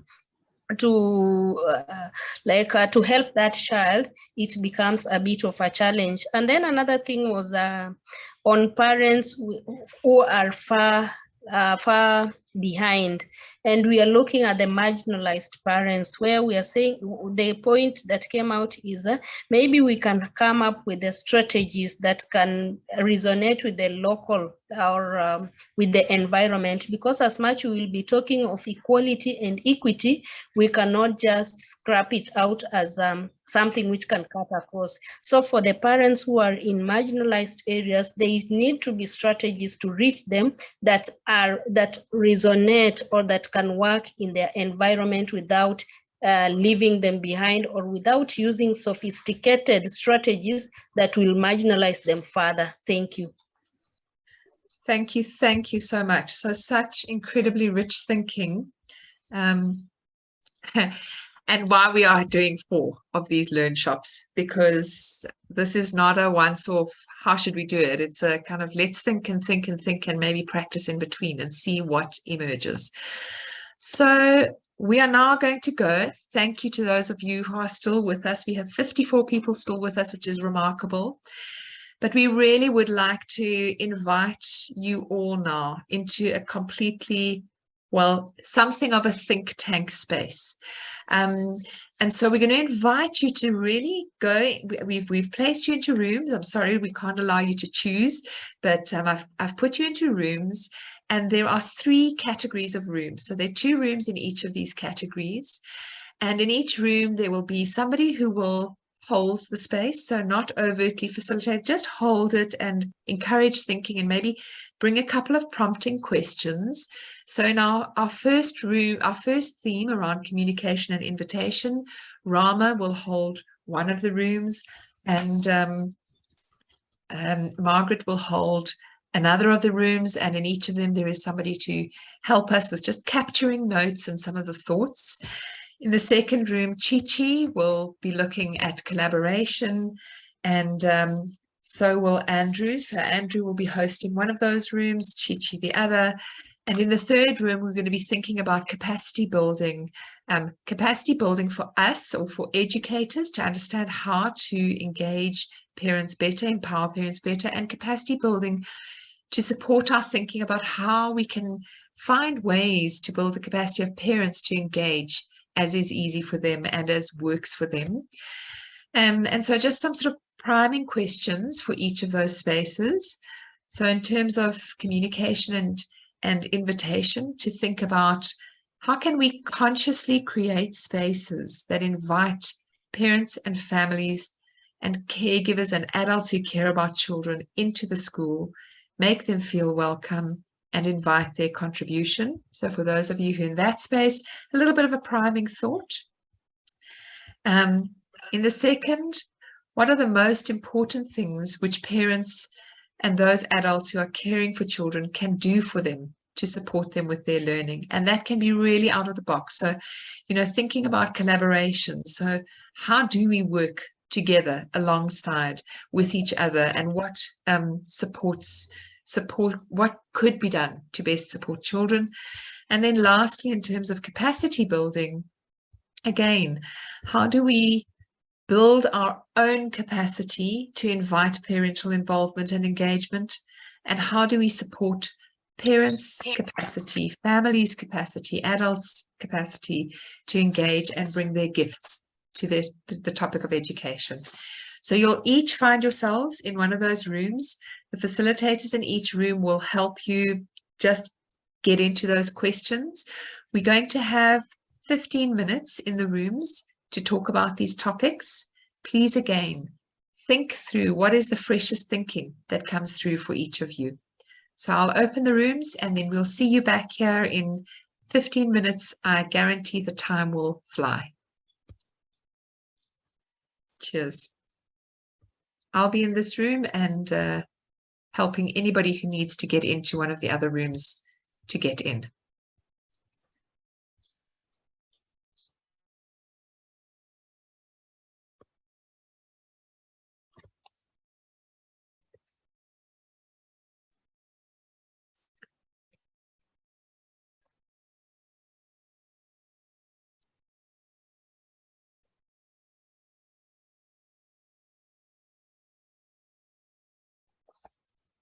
The children to learn. This is one way of empowering them, raising awareness campaigns, for example, going to them, not only inviting them. Thank you. Yeah. Thank you, Karima, for sharing insightful experience. Anyone else? Hi, Simwe. Nganga here. Yes. I'm happy to go next. I think one, and I learned this during our last convening here in Kenya, is we need to give children a chance to actually advise us on how to treat them as children.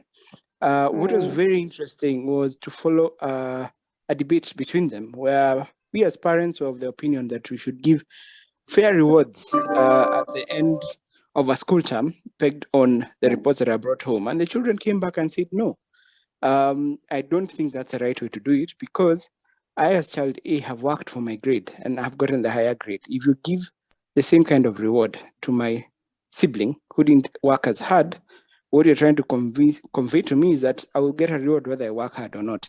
So one of the things I realized is that there's a lot we could learn from the children on how we can first engage them at home and how we relate with them at home, even before we get to school. I think there's a gap there that we need to address. And I think one way of doing it is actually to encourage parents to talk to their children more, but more to talk less and to listen more. And that's a very difficult thing to do as a parent, because we come from a place where we feel we have an upper hand. So our ability to listen is a bit difficult. So our reactions on the same limelight are very, they're not really informed by listening to our own children. So if we can break that wall at home, by the time we get to school, even engaging in the interest of our children will be much easier from where I sit and my thinking. Okay. Thank you, Nganga. And can I think, say? Sure. Yes, Karibu, Dr. Joyce. I just wanted to pick up on something that Nganga said here about listening and talking less. I think we have assumed that we are the experts in this area, and we have tried for years to fix it. And we keep, it's like we are trying to control what the parents do instead of trying to understand where do we meet so that we can support the child, in the space as actually maybe not so experts. The experts are the people who live with a child, wake up with a child, who live with the realities of what is going on. And when you are asking about the mind shift, we need to shift the mind here. I really, like our colleague from South Africa was talking about, this is not our space. We are here to facilitate, not to control and manage parents. And so I just really feel like if we are going to break this code and make this work for children, we are going to have to change our mind and shift from really being the experts and be the ones who know what ought to be done, how and when, and then inviting them to our space. This is their space. These are their children. And I'm just, it's very humbling just to listen to to Mary, who is with us here, who gave us a small spotlight of our realities. So are we listening or are we not listening? And are we also getting our strategies and the way we are engaging from their realities, not our realities? And so it's a whole shift in our mind and our role and how we can benefit from the wisdom of the doers.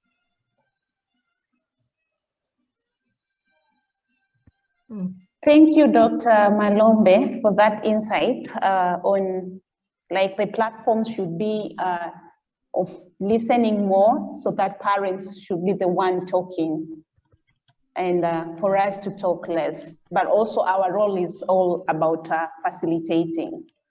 Thank you, Dr. Malombe. Anyone else? You're welcome to share your insights on our reflective question here. Thanks, Asimwe. So yeah, I'd love to just build on what you were saying, Joyce, and I think it's really, really powerful. So that thinking about how do we actually move into partnership and what does partnership mean? It doesn't mean predetermining what needs to be done and who needs to do it and how it needs to be done and prejudging the people who are caring for our children. It really means engaging with people in deep humility around what is their perspective, what could emerge if we really thought creatively together. And there's something incredibly powerful when we don't kind of say, this is what needs to be done now, how do we make you do it, as opposed, and when we start saying, what could we do, what might be possible, what feels necessary, what's your perspective, and how that changes everything from this kind of pulling you into a particular direction into opening up endless possibilities. So I worked for many years in an organization that Rama supports with community building work. And that's the approach. And to see what comes out when you have this invitational kind of invitation into conversation and imagining with parents, with communities, what emerges. And you know, just a couple of examples. So the grade 1 teacher and the parents in her class started thinking about, well, how could the parents engage? And this is a deeply illiterate community. You know, really in terms of education, the education aspect was very intimidating. But what they did was they agreed that once a week, a parent in the class would come and they would teach the learners a skill. One parent came and taught the children how to shine their shoes. Another came and taught the children how to sew buttons onto their clothes. Another one came and baked vet cook, which is like a muffin kind of thing, with the learners. And just the power of appreciation that the parents felt, the ability, how great it was for their self-esteem in the face of the children's sense of their parents coming to the sense that I can bring something real. It doesn't have to be about math, science, or English. It's about my lived reality. And it's really beneficial to these learners. There's something very important that I'm bringing. So beautiful. Yeah. Thank you, Robin, for sharing those wonderful examples. I've never thought of that, but it really makes sense. Like these are the capacities that parents have, and sometimes you see like we have our own expectation with the bigger picture when it comes to learning, and we ignore these things that we consider a little, but it could be part of the how parents can be part of the children learning. Thank you so much, Robin. So while we are discussing on how to build the parents' capacity, but what do you think? What are the about parent disengagement? What precipitates and drives it, or how could we become sensitive to this? I see Mary's video on. Mary, would you love to share? I think you are. Okay, you're most welcome. Yeah. Yes, Okay. I've really learned a lot. I've listened, and I've come up with another idea also. As a parent, parents are also going through challenges in their domestic lives, which is also affecting their engagement at school. Due to poverty levels, due to unemployment, parents are subjected to emotional constraints and they cannot engage fully at school levels. So we should also consider that some of these parents are single mothers. Some of these parents are single mothers and jobless, you see?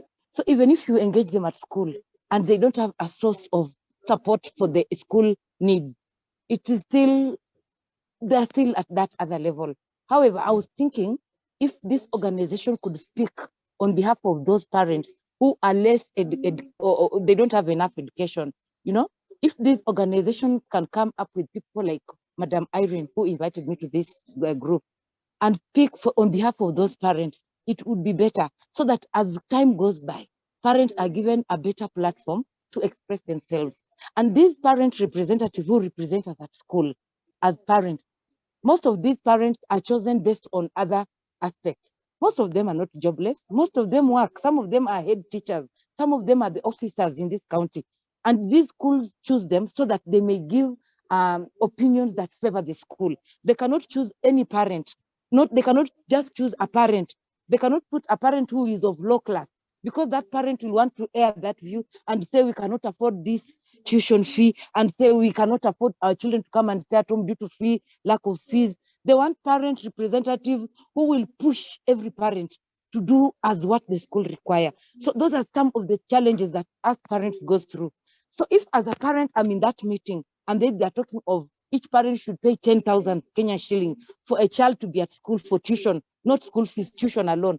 And I say that me as a parent, I cannot afford. My child will be spotted out. My child will be spotted, and the child will be forced to either to go out of school or be expelled out of school because your parent suggested something that does not go well with the school requirement. So these parent representatives in these schools are not representing parents also. So I would suggest that the organizations represent parents, not parents, because parents are not speaking for other parents. So apart from the domestic violences that parents are going through, apart from the financial constraints that parents are going through, apart from the government policies that parents are going through that are not friendly, parents are going through a lot of challenges. Our children no longer go to churches on Sundays. In Kenya here, our children go to school from Monday to Sunday. Children are not given an opportunity to recognize God as first. It is now education. They are telling us education is the key. So we all know that if a child can be spiritually fit, this child, every other dimension of their lives will also grow. So please consider that. Thank you. Thank you so much, Mary, for that wonderful insight. The parent representative should be collective. You have given a very good example. Like there are so many other factors that are used to select the parent representative, and they don't represent the collective parent voice. So thank you so much. So as we are I think we are left a few minutes, but I can see on chats we have a few comments. While anyone who would want to share the insight before we get to the main session. So we have the last parent representative often do not really represent the parents in the school, but rather on interest. Thank you, Robin. But also we have, how do we create platforms that give voice and encourage voice of those parents who are least able to engage? Thank you. So I think these are the charts on what some of us were sharing. So I think it's very important we also talk a little bit of what about parental disengagement? What drives it?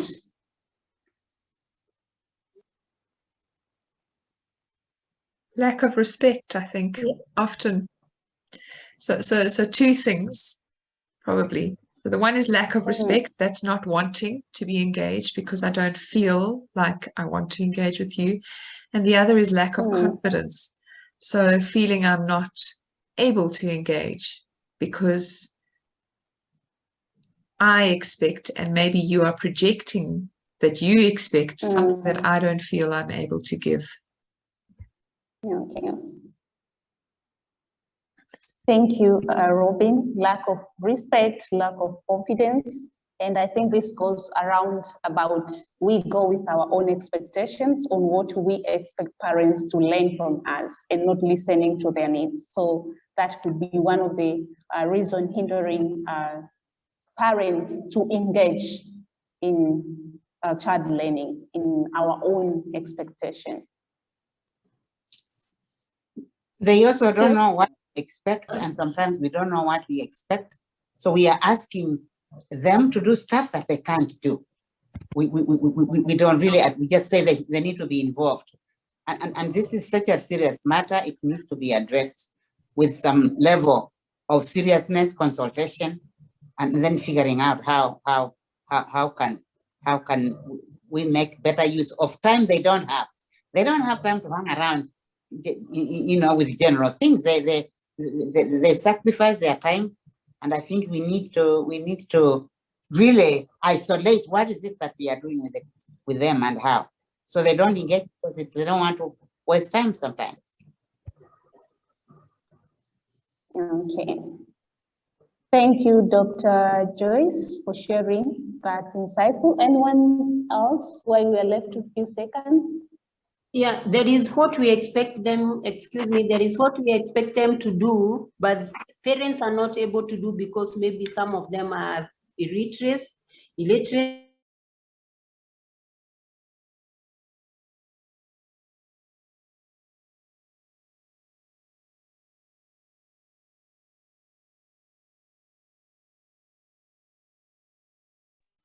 This meeting is being recorded.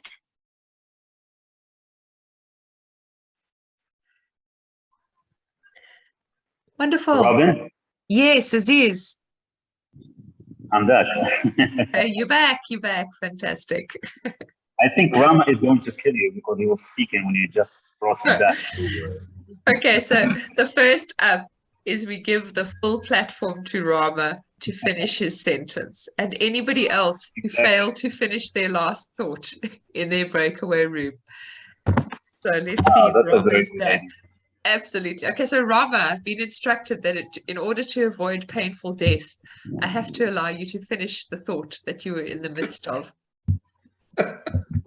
No, I was just saying that the thing we have to do is not try to mimic what is not working in the Western world, but to gather our gifts and appreciation for what we bring uniquely as Africa, in terms of our connection, in terms of our indigenous wisdom, in terms of our sense of community.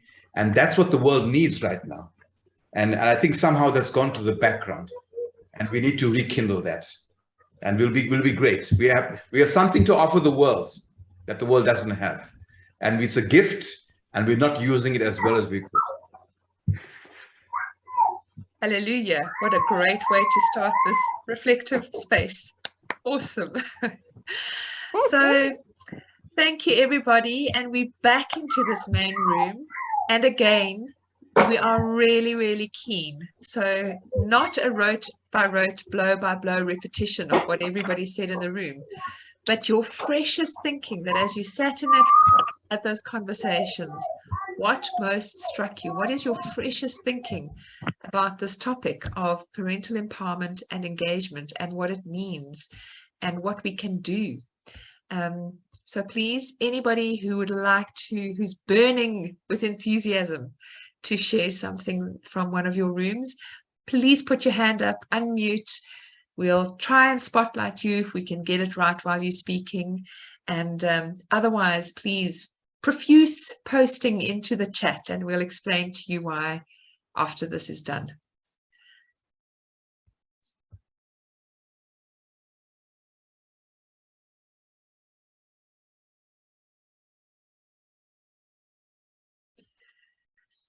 So maybe I would like to just kick off. Hey, Lisa, yes. Well, let me just kick off with Joyce is not in the room with Joyce Malombe is needed to jump off. But just a reflection again from the space that we were in around respect for parents and maybe some of the reason why parents, in terms of building capacity for engagement, some of the reasons why parents may not engage, and thinking about lack of respect, so not feeling respected in the spaces that they are being asked to engage in, being spoken down to, not feeling respected, not feeling confident, maybe not knowing what they can bring or not feeling that they have something that they could bring, and then not a lack of clarity. So a lack of clarity about the invitation, about what is possible and about what is needed, being things that might be prohibiting engagement. Lisa, I see you wanted to speak, and then Virginia, your hand is up. So Lisa first and Virginia next. Well, our last conversation just handed me, I hope, what's a valuable insight, because I feel like we've been missing a concept, and my light bulb says maybe we should call it survival anxiety. In order to respect parents, people in straitened conditions, people who are worried about continuing or improving their lifestyle, I think we need to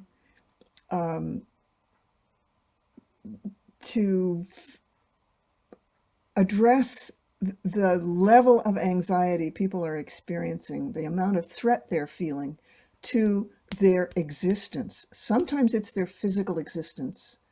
If they're living in a war zone or they're refugees and completely displaced, they're worried about the literal physical survival of themselves and their families and their children. Other times it's preservation of a lifestyle that they aspire to.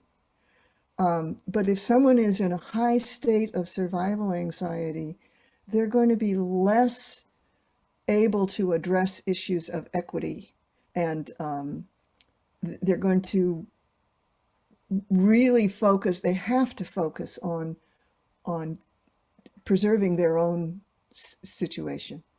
If we bring that into the conversation, then I think we will be in better shape to support each other and support people who are in a high state of survival anxiety before we ask them to support each other, or in addition to asking them to support each other. But recognizing that whatever label you put on that concept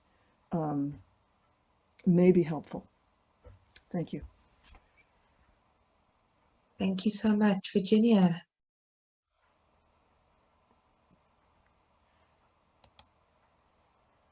Yeah, thanks. I got absorbed into the survival anxiety. I think I've never thought about it that way. We've always been talking about balanced engagement, understanding them, unpacking what they have. But I think you put it really well about that. So in our group, I think I would summarize it in 3 words. One was getting to know what is their asset mapping. What do these people have? What are the gifts that we need to, that exist either from their cultural way of life, from their community, their means of livelihood, their religions? All these could be issues or other aspects they could bring in.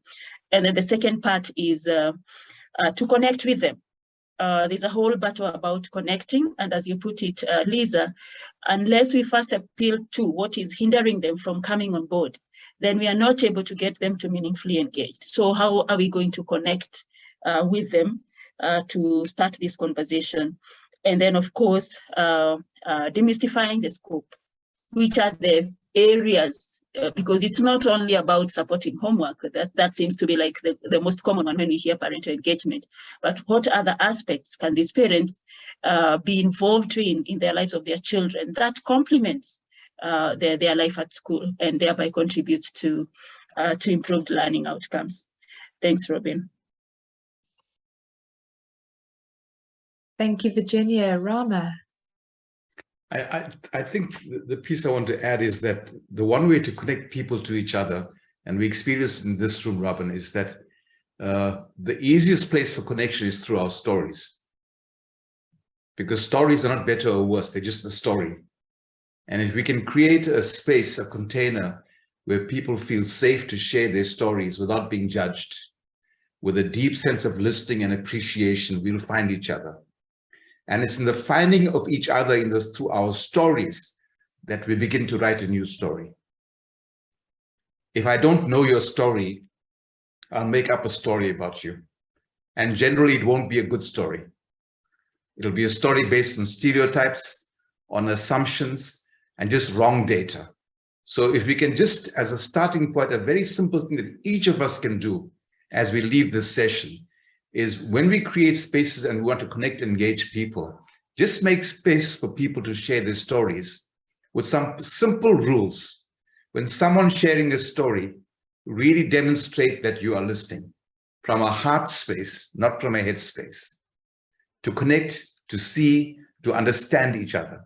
And the more deeply connected we are to each other, the more deeply will we have a sense of community. And Lisa, your question about how we support each other, even through our pain and trauma, begins to the sharing of our collective stories.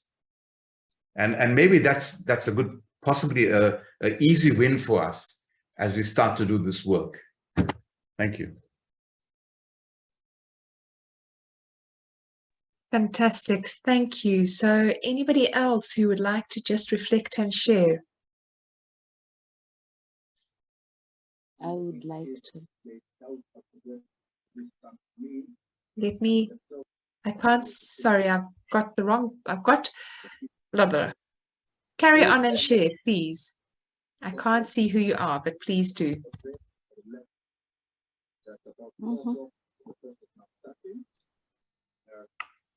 Maybe we can hear from Winnie Cherotich. Really, what are your insights?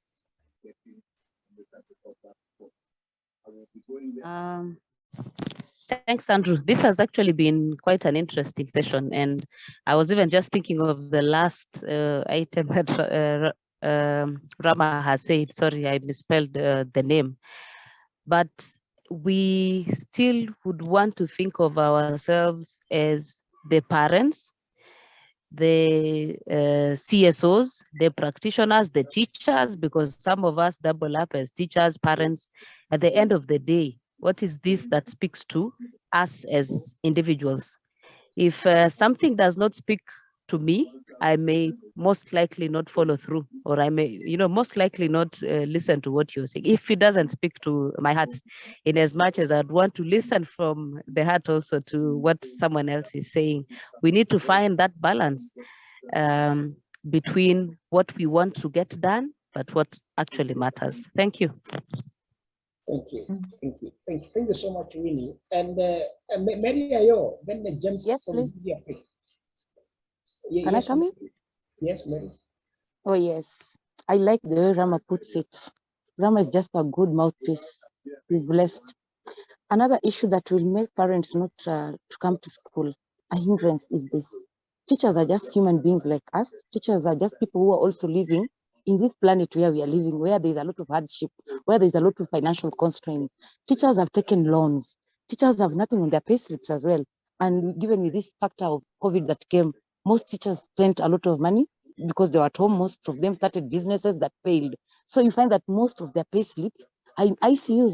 So these teachers have now turned parents to be a target of their source of income.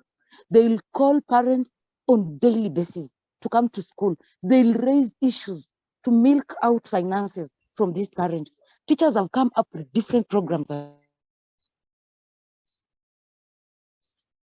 Mary, you have gone mute. Mary, you have gone mute. Here I am, please. Yes, please. So parents have become scared of going to school because anytime they're called to school, it's all about money.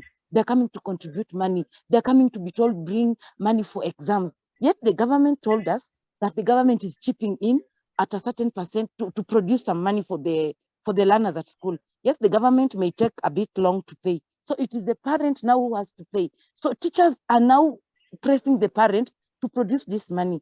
And when this money is taken to school, we have a case, especially where I teach, where there is a lot of, there is no transparency, there is no accountability for the public funds that are at school. Like one of the teachers at school is facing a problem with the government. He may end up being sacked. Children are being abused at school. Children come from school, from homes. You've just muted again. You're muted again. You have muted again. Unmute. You're muted. Mary, there we go. Oh yeah, children are coming to school on empty stomach. Young children are now forced to start having engagement with teachers at school so that they're able to have their transport back to school, their transport back home, their lunch. The teachers now are supposed to be providing, or even the makangas on the way, or some other rogue men on the road, because the lifestyle have changed. So both at school, between school and home, a lot is happening to our children. So as parents, we need someone to talk on our behalf so that our children may not be misused, because I cannot meet to pay school fees. My child has been abused around, even at school. A class teacher has abused my child, so that it settles scores. So those are some of the challenges that parents of now are going through. Our children are facing it rough. Parents at home are also going through hell. So we need organizations like these ones to come out and speak on our behalf. We don't want to talk as parents because we'll be targeted. Yeah. Thank you. Thank you. Thank you. Thank you so much, Mary. And then we go to James, then Patrick. James from Zizi, then Patrick. Then, then Robin will take us to the next session. Okay. Yeah. Thanks, Andrew. And maybe just to talk about some key highlights from our group. I know Lisa talked about survival anxiety, which was part of what we discussed in our group. But talking more about some of the other issues here, we talked about building community, and we said that we need to be a caring, we need to be caring for all, and where we engage, where the parents are happy, also the children are happy. And when it comes to parental involvement, it becomes as now a whole, in terms of engagement. Then the key issue in terms of communication we saw as teachers, and also we discussed about how best to involve teachers in terms of communication. So you realize that in most cases, the parental engagement bit is not incorporated in teachers training. So there was the aspect of bringing the parental bit in teacher training, so that the teachers not only know how to communicate to the student and delivering instruction, but also they get to understand the best way to talk about the issues to do with the parental engagement. We also talked about having a needs assessment where we need to understand what parents need to be supported on. Not only looking at what we think the parents need, but also doing a needs assessment for this parent on what needs they need and what they need to be supported. This will also help in terms of building the parent-child and teacher relationship. Also, there was the issue of celebrating achievement, and looking at it on how parents feel involved when when they are celebrating achievement. And it was quoted mostly in terms of when learners are graduating from one level to another, and we have parents being engaged and they feel happily engaged. And we need to focus on celebrating achievement, not only looking at the setback where parents are involved. Thank you. Thank you. Thank you so much. The power of community, the power of the communities of practice is very important. And again, celebrating achievement of each and every student, considering that students are gifted differently. And as one of the parents said, echoing what you have said, James, it's very important if the well-being of the student, the well-being of the parent, and the well-being of the teacher is taken into account. That's very, very important. Patrick, your hand was up. Then, thank you, Andrew. My sharing from a study we carried out on parental learning in Kilifi and Marsabit counties. Three challenges came to our realization. Number one is how do we raise the level of aspiration among the parents? Because research revealed that parents who have very low level of aspiration then tended to be, when it came to collaboration, they were not ready and willing to collaborate with the school. So how do we raise the level of aspiration, the level of hope and optimism among the parents? Number two is the issue of parental perception towards the school. For example, like what you have had in this discussion, if parents perceive the school like it is extorting from them, that every other meeting you call in the school, it is about money. It is about what they have not done. It is about go and buy an extra book. It is about bring firewood to the school. So it becomes like the school is a liability to the parents.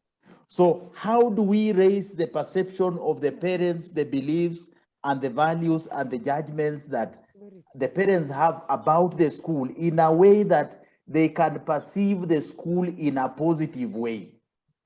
Even where I went to primary school in Huisero, you will be sent away from the school at 6 in the morning because you have not carried firewood to the school.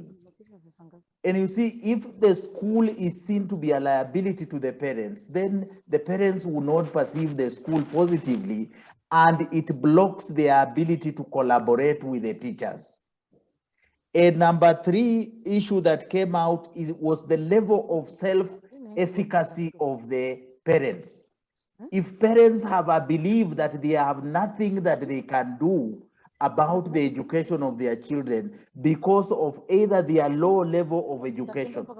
So they say the teacher knows everything. Me, I don't know anything that I can do in education because even me, I didn't go to school. So how do we raise their level of self-efficacy?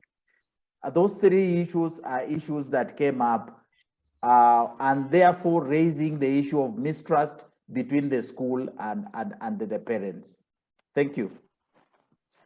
Thank you. Thank you so much, Patrick. I see time is really not on our side, but we can give 30 seconds to Sonia and 30 seconds to Karima. Then we go to Robin, and I know Virginia will have a few minutes to wrap up the session. Sonia, please, a minute. Yes, I just wanted to suggest that the meetings for parents should be celebratory.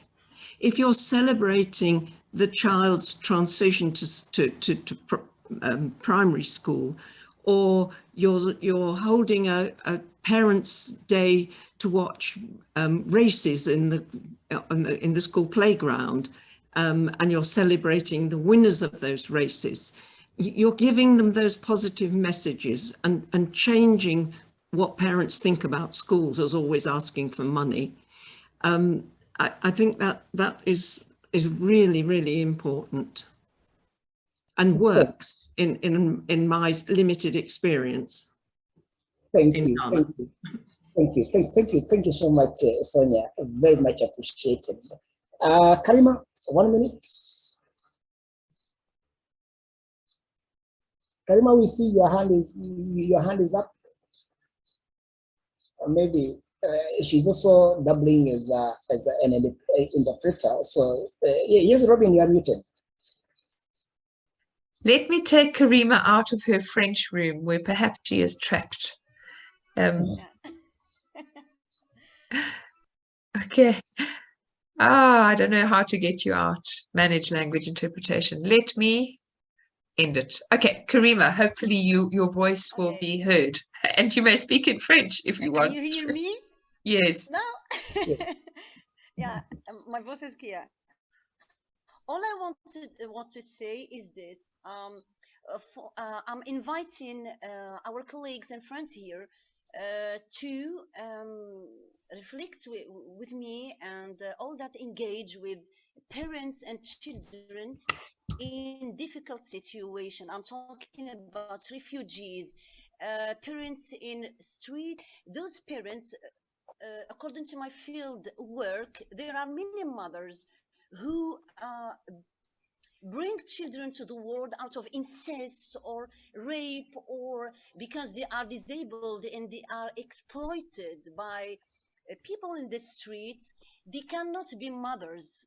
They cannot look after the children. They are put in care establishments. The children are displaced. There are parents who were themselves abandoned, and they have never been supported. So those parents, how can we support them? How can we help them and help their children cope with the situation? Because despite all the efforts made by social workers, the children need their parents. They feel empty. They feel that they do not exist because they lack their parents.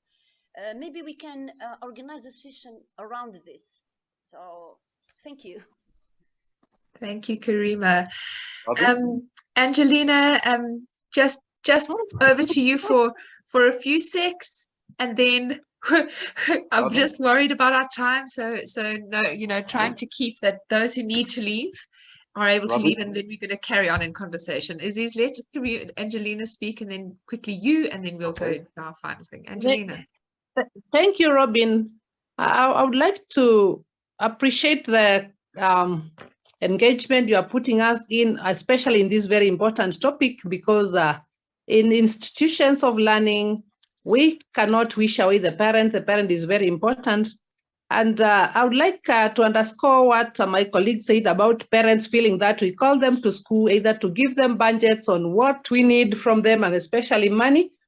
I would like to say that if managers of schools are accountable to the parents, then the parents will not have a problem with the schools, giving them their development plan and requesting them, all collaborating in them to finance. And the parents should have their say. If you tell them it's supposed to be this amount of money, they can also be able to negotiate. And you agree on an amount of money which parents feel it's comfortable for them to afford. Secondly, we need as educators to create a safe environment for the children, such that the children feel that they are loved, they are cared for, and they belong in the institution. And in case of any challenge, they should see a teacher as a person who is supposed to protect them. And in case you realize that this child is challenged in a manner likely not to maybe confined in the parent, then at that point you can also call the parent to school, tell her or him your findings, and try to guide this parent so that you can get into a level where this child can be assisted by both of you without being either punished or feeling that basically supported by the parents and the teachers. Thank you, Robin. Fantastic, thank you. So Aziz, I'm going to just share where we're going next, and then I'll hand to you and you will hand to Virginia. So just to thank everybody for that incredibly rich set of reflections, and to say we are now just going to hear from Virginia. I'm going to stop again, but we're going to hear from Virginia a little more context around what RELI is trying to do in order to support our continent in this topic, and what we hopefully can think about and contribute to, and really go into some rich depth with together going forward. So Aziz, over to you, and then straight on Virginia, and then we'll be closing off shortly after. Thank you, Robin, and thank you everyone for this wonderful conversation today. So, of course, I just want to drop down some ideas about this conversation that we have had today. So some of the questions that beget reflection is what is needed from parents towards engagement, what is needed from schools towards empowering or building capacity for parents to engage, what is needed from policymakers as well to activate this engagement, what is needed from the community. And parents are accountable, but so are schools, policymakers, and community. And everyone is accountable, because what we should keep in mind is that the end in mind is providing appropriate education to children and parenting. And this is not the job of parents alone. So parenting is every adult's duty, and every adult is endowed with qualities to be a parent. So let's just keep in mind that today we're not talking about only kids who have biological parents who would provide for them, but we are talking about all children and all kids who are at school. So most of them do have parents, but some of them don't have these parents and don't have the parents for a reason or another. So who is going to parent these kids? Who is going to care for them? So it's probably everyone's duty. And thank you. Fantastic. Thank you. Virginia, over to you. Thank you, Robin, and everyone else for making this such a lively engagement. I'll be very brief because we have follow-up sessions and we have more time to engage with this. So starting from initiatives that have been going on within RELI, the Regional Education Learning Initiative, we've been trying to narrow down our understanding and unpacking of parental engagement, what it really entails. And one question that we've been asking ourselves, based on the many years of programs or working in schools or working as government representatives, what would we itemize as the core areas that we need to focus on in order to bring about that empowered parent, that empowered caregiver, or that empowered family? So we started off from a process of, just a systematic review of what exists. But we also noticed that parental engagement is one area that has not been well documented, especially in terms of what works and to what extent does it work to support learning. And from that angle, then we're asking ourselves, do we have frameworks that could be applied that would guide any civil society, any government, any Ministry of Education in future to have like a go-to resource that says, if you ever want to get parents actively engaging to support learning, then these are the 3-4 areas that you could focus on. So what you're seeing on the screen is just a result of one co-creation session that was held with representatives from RELI Uganda and RELI Tanzania and RELI in Kenya and KICD in Kenya. So I'm happy to hear Patrick talk about this, and you're most welcome, Patrick, to join us in this process. The question is, how do we frame parental engagement? And by just outlining or pointing ourselves towards the core areas of work that we need to focus on, to unpack what engagement in those areas look like, but also to unpack the skill sets parents need.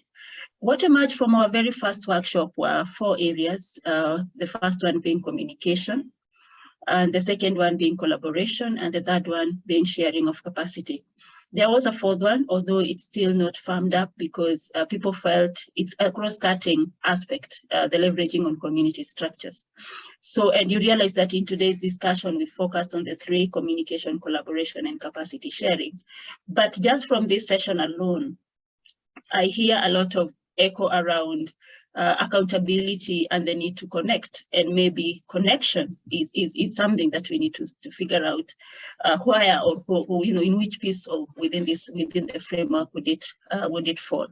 So we are trying to come up with a framework to jointly come up with a framework for East Africa that will be used now to guide the design, but also most importantly to guide evaluations. And we will be testing or piloting this framework through several organizations within RELI to just understand whether really the framework works. So the essence of today's discussion was just to get us started in getting to hear the voices that exist. But I know in subsequent discussions, we will be now diving deeper into each of these and unpacking what it means in detail, or even scrapping off some of them and bringing in new ones. So I really hope that you are excited as I am, and will join us in the upcoming 3 dialogues that will be further deliberating and shaping this framework. Thank you so much. Fantastic. Thank you, Virginia. And thank you to everybody who joined us in this conversation. It's been really exquisite. So as Virginia said, we are planning for an additional 3 Learnshops, so a series of 4, once a quarter. We really are keen to hear back from you. So please, if you feel like there's, this needs to be spoken about, or we need to look at, Karima spoke a little bit around the issues of the extremely vulnerable child. And there are so many, it's a huge topic. So I'm really delighted we have 4 sessions, but hopefully it's not a 4 session. Hopefully it's an ongoing opportunity to engage together. I hope you have connected with others that you can maybe pick up the conversation with, because when we think together, powerful solutions become possible, and we can really encourage each other in work that we care about. So if you have any ideas about what remains unanswered, it's always, you get to the end of a conversation and the questions should always be more than the answers. But what questions, maybe that's a better way to put it, what questions should we be asking? What other questions should we be asking? And what should we be looking at in the next session? Feel free to pop thoughts in. We can't guarantee we will get to everything, but we will certainly try to incorporate as much of that as we can in the next sessions. And then to welcome you and to invite you, we will be sending out invitations in early November for the next Learnshop, which is going to be on Wednesday, the 23rd of November at the same time. We also, before that, we have some fantastically exciting Africa Voices dialogues coming up. So we have our 2nd anniversary celebration, which is going to be at the end of September. We are inviting everybody to a play date. So we're working with the Global Play Brigade, and we are going to have a really deeply experiential online experience of play and what play can do to transform education and transform us. And then we will also be hosting, we're not certain of this yet, but in October, probably a session on innovation and creativity and bringing future-focused skills for Africa. Yeah, we have yet to chat with the other organizers about that. But the next Learnshop on Parental Empowerment and Engagement is 23rd of November. If you'd like invitations to our future events, that is our mailing list link. And if you'd like to catch up with any past events or catch up with this event, it will be posted on the Africa Voices Dialogue YouTube channel, the link to which is below as well.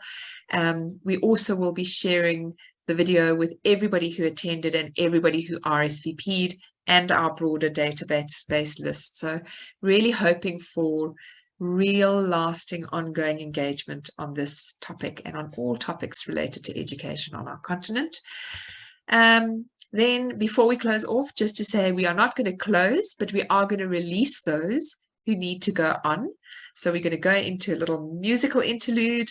Before we do that, please feel free. Aziz, do the honors, a little screenshot for us. If everybody could just pop their videos on and let's say cheers to each other. So as many of you can, put your videos on. Let's grab a screenshot of this session. And Robin also there was music somewhere. There's music. The music is coming now. So shall I put the music? Okay, I'll put the music. I'll put the music on. I don't want to stop the live stream. Let me figure out where to put the music on. I have to put the screen share on. Okay, so I'll put the music on. We can dance our way out to release those who need to be off. And the song is an amazing one for our purposes. I have to share sound, otherwise nobody can ever hear. Share sound. Fabulous. And I was delighted to find this particular song. So videos, please, cameras on so we can see you. Let's say goodbye and sing along if you feel like it.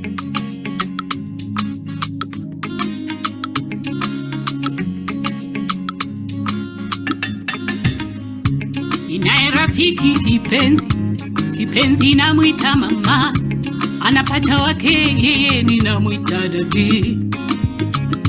Hawa ni wazazi wa mimi na leo nina wimbo wao, tuseme mazuri mengi walotufanyia.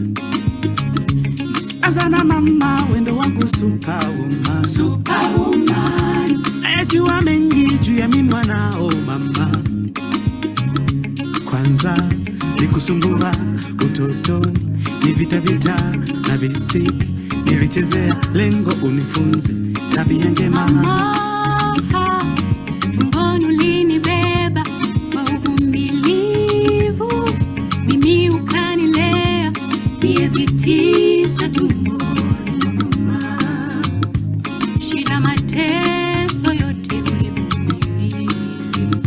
Nilipozaliwa mimi ulinivisha na kuninywesha, nilipokuwa mdogo ulihakikisha niko salama.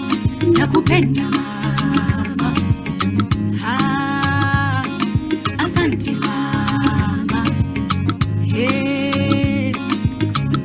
Hata siku ya birthday yako ikifika, nitakuimbia happy birthday mami,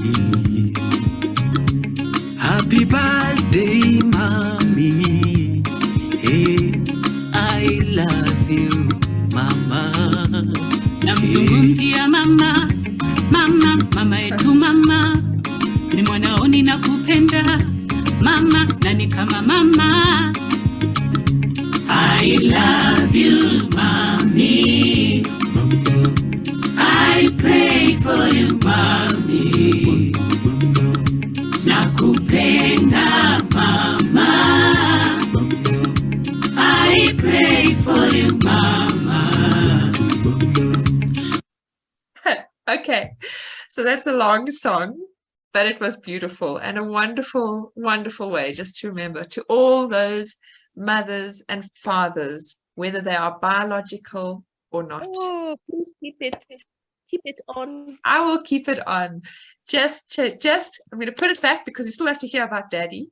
But just to say cheers to those of you who are needing to jump off. Thank you for joining us. We hope we see you next time again. And once the song is finished, we'll still be here. We can carry on chatting. Baba ulihangaika baba, watoto tote wanaotule na nguo tuvae na shule tuende ba tusome tuende. Nakumbuka na ule usia sali kuomba tushike, niwe mtu mwema kwa Mungu na watu, niwe mtu wa watu.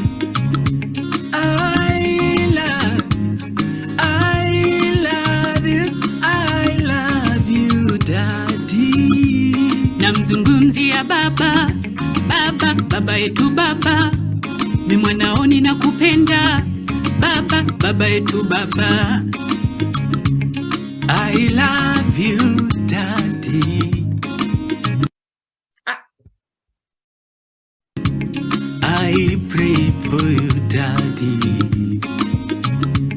I love you daddy. I pray for you daddy. Nitakuja nyumbani nichukue baraka, maisha yangu yapendeze mama. Umwambie na baba nampendaga sana, anipe neno la baraka pia. Hey, kuna mda namuomba Mungu awazidishi uzima, maisha mazuri, nijeni watunze, muone matunda ya maneno, muone nami wafurahishe. I love you. I love you daddy. Baba. I pray for you daddy. Nakupenda baba. I pray for you baba. Amri ya tano na ya Mungu, waheshimu baba na mama yako, na siku zako zije kuwa nyingi, zipate kuwa nyingi, zipate kuwa nyingi. Asanteni wazazi na wapenda, hakika ninyi ndio kila kitu kwangu, hata baraka zangu chazo ninyi, na waombea mema, na waombea mema.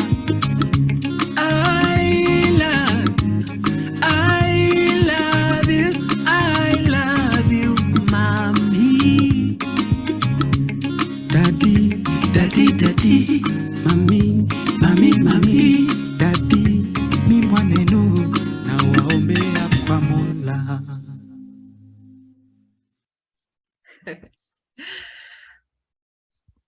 Wonderful, guys.